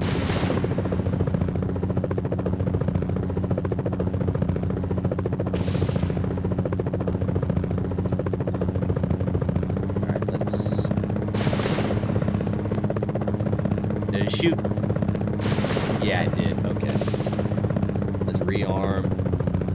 Let's not rearm. Ah, damn it. I didn't mean to do that. I'm sorry. And stop that. Alright, there. We're back. Sorry, I'm just checking things out. Ooh, I know what I need to do. Low level limit is going to be at 50, because I like to fly low to the ground to not to present, but to prevent radar threats from engaging me.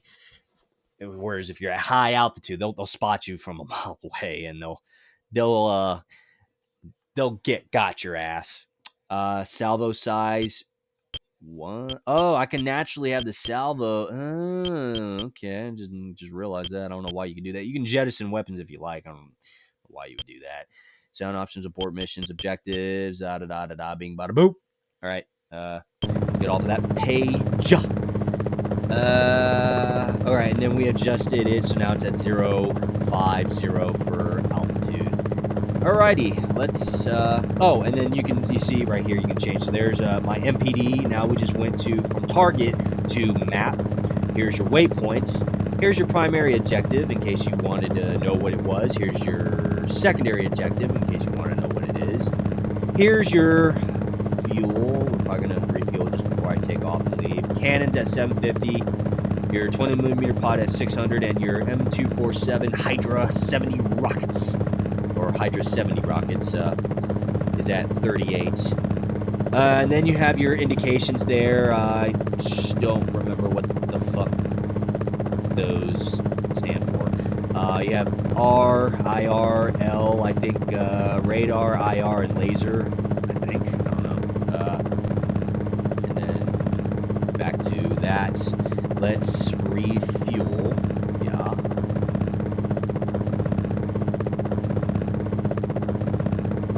There. And then back up. And off we go. No, actually, stop that.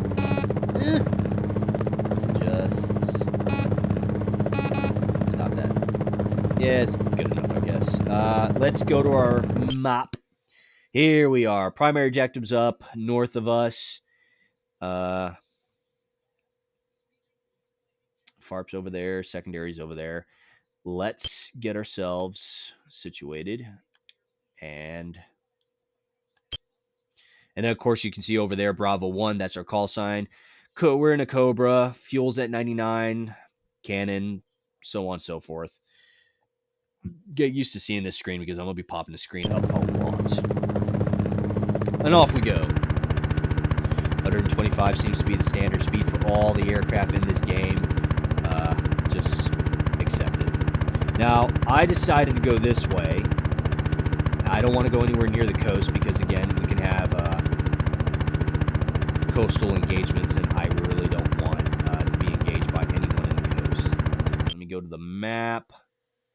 The only issue I'm going to run into... Ooh, please don't be that high right now.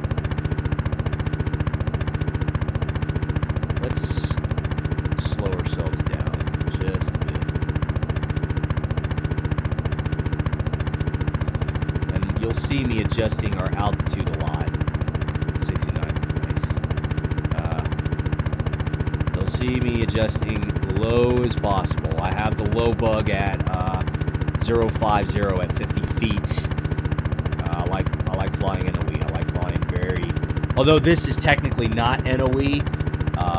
Actually, not really NOE at all in real life. But in game, this is NOE. In game, this is NOE. Now, I can adjust the difficulty to allow the controls to make me manage the collective a lot more than it automatically adjusting like the way it is. I just want to focus on gameplay. I really don't want to have this anywhere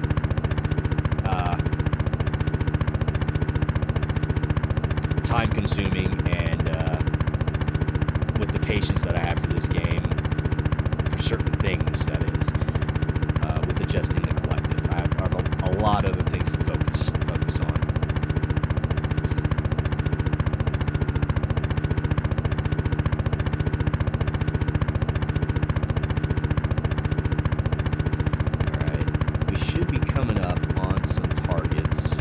I generally like to run and gun for the targets because standing still at one location is not really a good call. Right now we're at 3.2k away from our selected waypoint. It hasn't popped up any targets yet, but let me see. What was primary objective? Destroy BTR 60 platoons. So they should be in the area somewhere. There they are. And we're about 1k away. So let's target. And just got hit. See that? I turned away. He was definitely off screen. Let's lower ourselves because I don't want to be that high again. Incoming right. Oh, some bitch. Alright, let's get us some distance. We're about 1, 2. Objective sighted. We got the butt cheeks up. And eat a bag, smash dicks, and die. Alrighty. Generally, you do not want to fly straight over the target. Now, in video games, it's, you don't have to worry too much in video games, but in reality, you really do not want to be flying straight over the target. So, you find your standoff distance and fire, and go. Now, that, in reality, that was way too close to target, especially for release of rockets. We were like, what, 600, maybe even 500 meters away from target. That's kind of cutting it close. Though, in reality, when it comes to an actual combat zone, and when I was in Afghanistan, there were things that we had to do that was like real close calls, but we were helping troops out and make sure they come back home and getting the job done. So you do what needs to be done. But safety aspect, you have your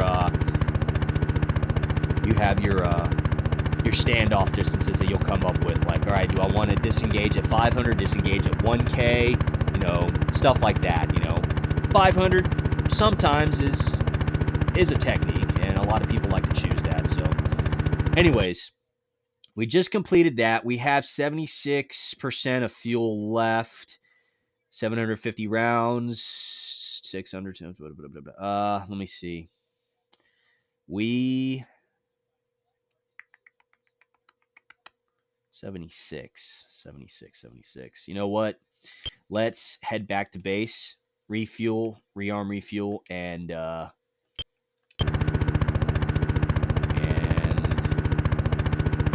head out and see if we can hunt. Stop. The game, yeah, see the game, if I had adjusted the difficulty to allow me to mess with the flight control system. The game wouldn't automatically make my aircraft climb whenever I go over a target. I have to actually manually do that. So you see this mountain I'm coming straight at? I would have to get ready to increase the collective to climb. Right now, it automatically does it. As you see, it just automatically adjusts so that I don't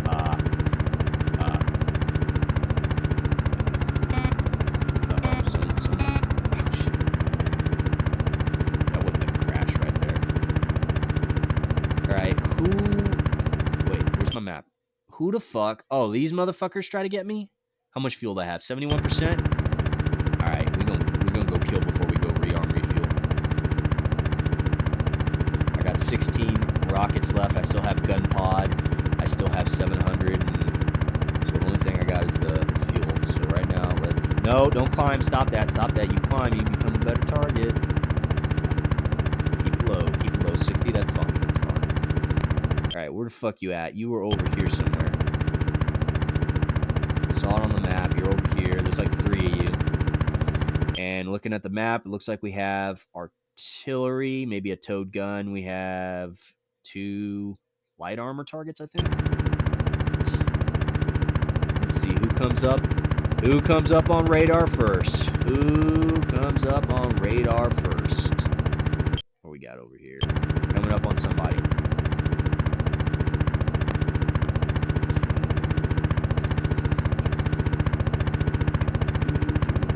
ZSU, shit.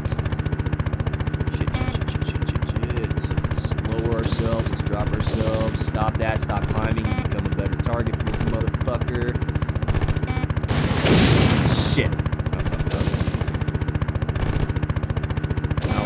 Come outbound.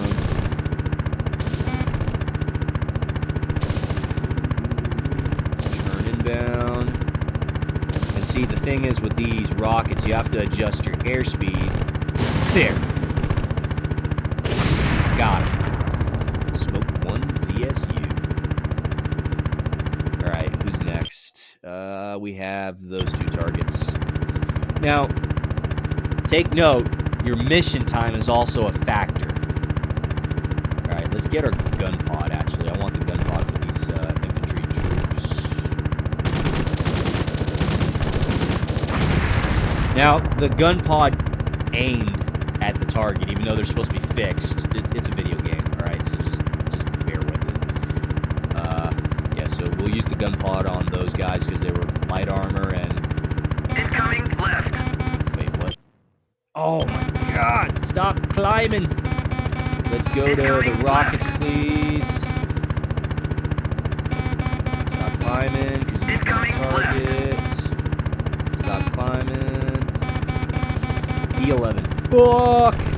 I don't like these guys, they suck dick. Eat a bag of smash. Incoming rear. Friendly target. Incoming left. Incoming front. Tow gun, some bitch. Incoming E11. right. ZSU, he's a more important target. Let's descend. And get some.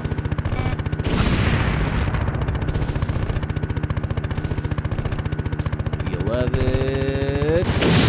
Shit. Let's go gun. Let's go. Yeah, you know what? Let's do cannon. E11.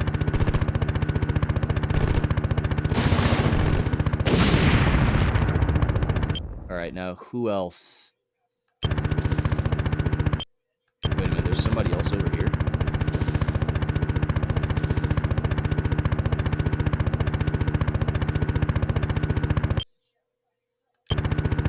Incoming right. Jesus. Incoming rear. Incoming right. Shit, BMP. Incoming right. Did that not... I turned last. Oh man, alright, let's try again. Nope, don't climb, please. 39 feet, let's see what we can do. Let's bring her...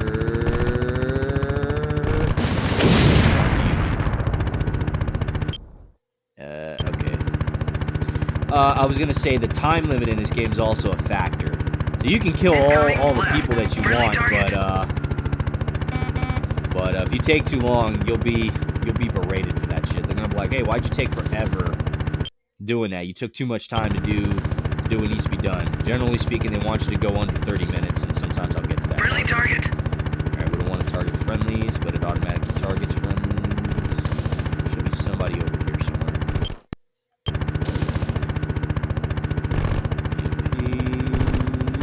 Feed a bag smash. Weak fuck from the club. I think you is. Alright, we have another target over there. It's kind of out of the way, though. Let's just head back, rearm, refuel. What's my percentage at? 47%? Let's make sure.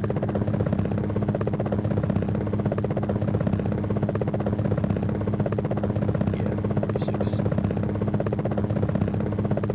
Primary and secondary.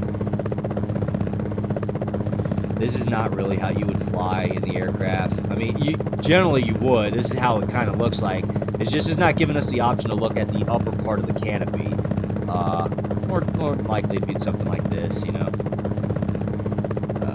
Anyways. Let's descend. It might be too high up in the air.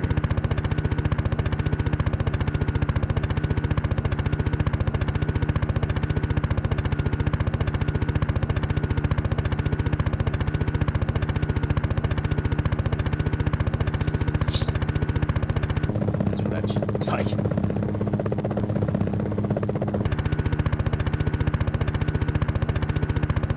This is generally why I won't be in cockpit view all that often, because this is what you'd be seeing all the time.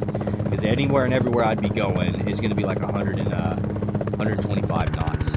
Did it target something? No, it didn't target anything. Unless you're like flying high in altitude, you know. I'm always flying low. I'm always flying at less than 100.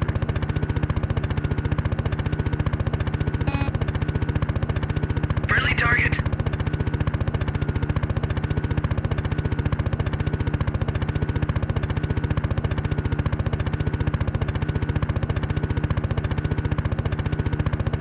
Friendly target.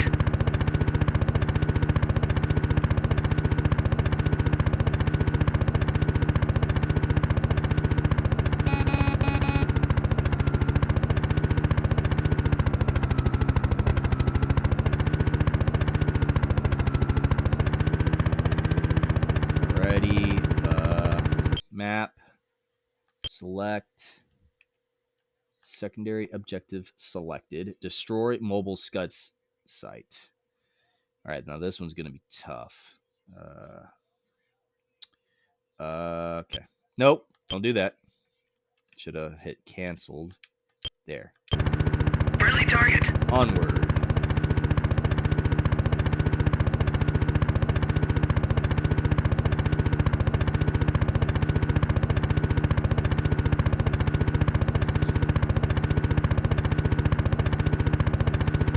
Rocket selected, we got a cannon, we got our 20, we are set. Now, at this Scud site, I believe there should be 3 Scud missile launchers. There should also be a bunch of E-11s or E-9s, maybe some ZSUs, maybe a 2S6. It changes. It's not always the same.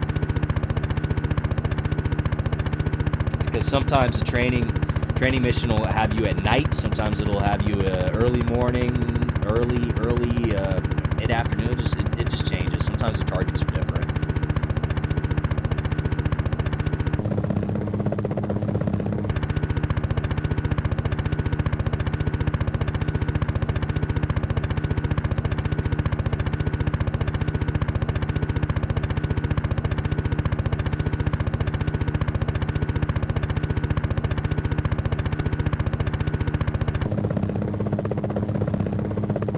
Oh shit.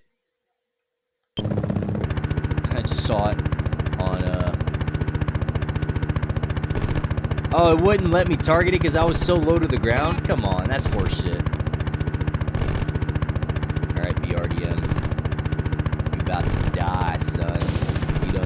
done fucked up. You done fucked up. Little weak fuck from the club. Yeah. Get some. Fly so low to the ground, they're like, I don't know what to do. He's coming at me too fast. SA6. Oh, shit.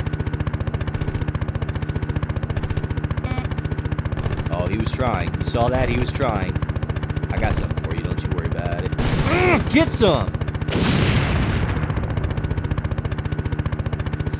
Now, you're probably wondering, well, you put it on average difficulty and they're not even hitting you. No, it's because I'm flying solo to the ground. The key aspect about that is every weapons platform in reality has a limitation of their gun depression of how they're supposed to engage you. That is an SA system. The SA6, I believe, is the gainful, and its primary function is using like 3 rockets, or 3 or 4 rockets to shoot at anti-air. He was unable to do that. So all he had was a 7.62 millimeter self-defense gun, which is probably like an AK-47. That BRDM, I think, had a 7.62 cannon, little chain gun, and he had a hard time getting me because I was flying at him pretty fast up until the end when I was lining him up for a kill. That's something I learned in real life as an Apache pilot. When you fly low to the ground, when you fly NOE, there's going to be targets out there that are going to be having a hard time to engage you. And in this game, that's also a similarity of reality, is if you fly low and fast, they're going to have a hard time trying to acquire you. But of course, what you need to also know is that it's going to be hard for you to engage them. You saw how elevated I had to get my my nose just to get the rounds off. You see, like right now, it's not aiming at him, and then right now I'm aiming at him, and here we go. I'm just above the target, and I'm able to get it. So it's not always a direct hit and miss to aim right at the target, as well as it is for them to you. Alright, we're getting close. Alright, so I got 16. My fuel is at 78%. Oh, fuck, SA9. Alright.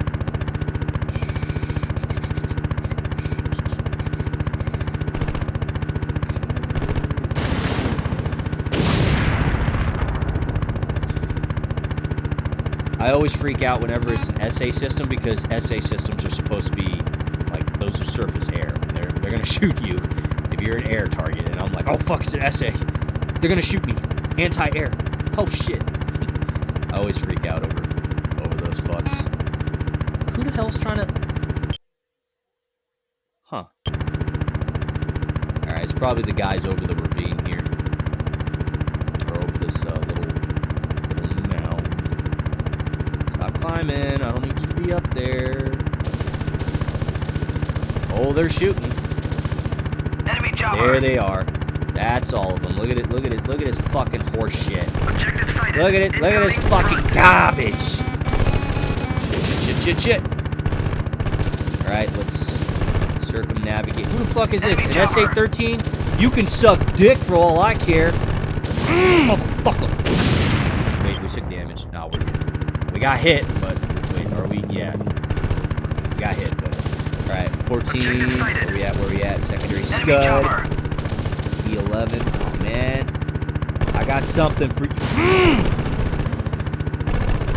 Come on. Oh, shit. Enemy chopper. Oh, shit. Gotcha. Alright, I've never done that before. Fired so many at once. I usually do, like, hit and runs. You know, running racetrack left or right, and then I pull left or right to get out. And then go back and do it again, but that takes forever. But if you could destroy a multiple of them on one round, you're good to go. The issue I have, I need to get this fucking hind. Where you at? Ah, gotcha. MI-24 Enemy hind. chopper.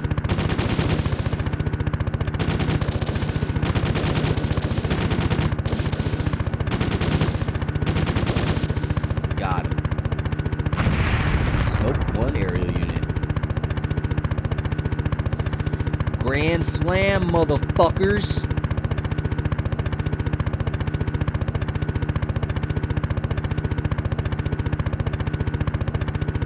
Alright, we are RTB.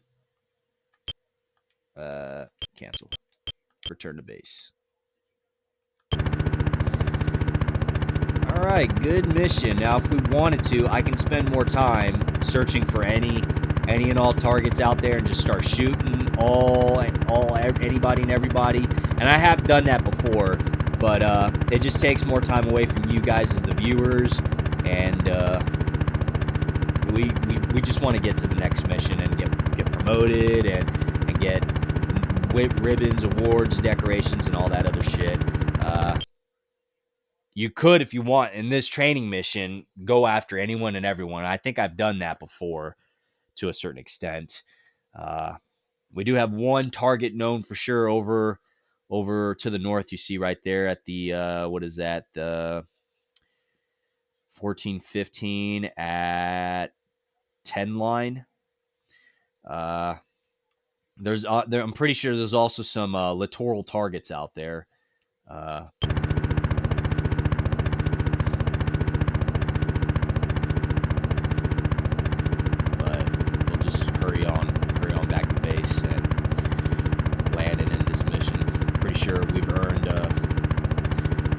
Ourselves National Defense ribbon, and there's definitely a promotion. We're going from Warrant Officer Candidate to W1.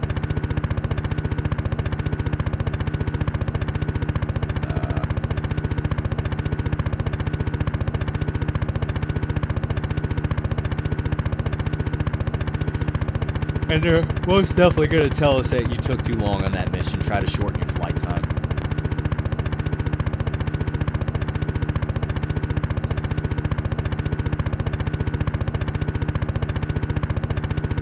To me, I'm like, yeah, totally, but in reality, it's like, hey, I got the job done. Like, I went out there, rearm, refuel, went back out, got at it, made the mission. Like, we did it, right? Like, there is hardly any enemy in the area. Like, they are dead. There's hardly any damage on our aircraft. I mean, we can look, we're pretty good right now. Like, it was a victory. When I was in Afghanistan, we had missions that went over 3 hours. The longest mission I did was like 11 hours. It was grueling, but we did it. And I mean, it was the ground forces. They were requesting aid. We had a mission. We had to find someone, and we fucking did it, yo. But there will be missions that take a long time. You can expect on a combat deployment, if you're an aviator, especially an Apache pilot, you can expect like target. 5 hours, 7 hours, get used to shit like that. Whereas stateside, you can usually expect like 3, 2, maybe 4 hours.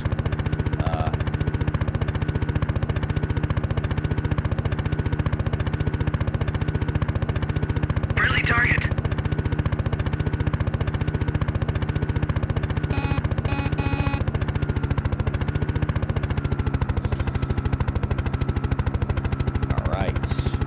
Next. All right, now what we're going to do is pop a save, slot 1, let it load.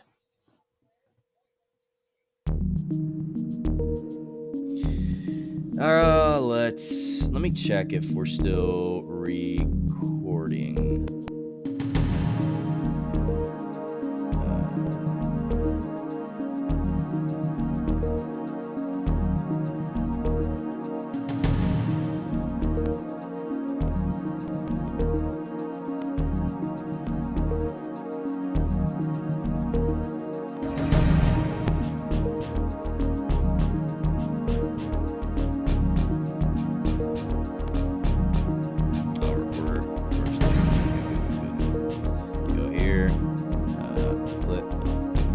Alright. Your performance is worthy of recognition. You are now promoted to the rank of Warrant Officer 1 or W1. Warrant Officer W1. Alright, cool. Yay. We're no longer a walk. There we go. So that's what the ribbon was. In recognition of your successful completion of training, you received the National Defense Service Medal. In recognition of your flight abilities, you're awarded Army Aviator wings. Your mission time was totally unacceptable. You're jeopardizing the unit's overall mission performance. So they'll say stuff like that. It got the job done, though. I got it done. It wasn't fast, but I neutralized the opposition. Got the objectives completed, both primary and secondary. So, I mean, what do you want? Let's continue. And then there's this right here. You know, you really toasted them this time. The radio net was filled with nothing but their distress calls. Awesome. That's what I like to hear. Summary, there we are. Warrant Officer 1J Rod Rodriguez, status active, score 0, missions 0, campaign 0, Phantoms patch, Phantoms mission single, theater golf. It changed from training to single. If you want, you can continue doing training, but it ain't gonna do much. You want to do singles. So we have our duty roster. We can go and look and see what we have.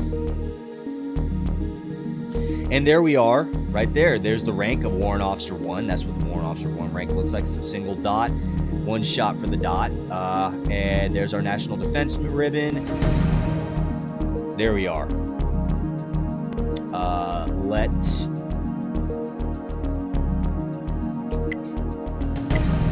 save. Yeah, let's save duty roster. Oh, wow. These are my other games? Legit. Right there. Alrighty. Let's return.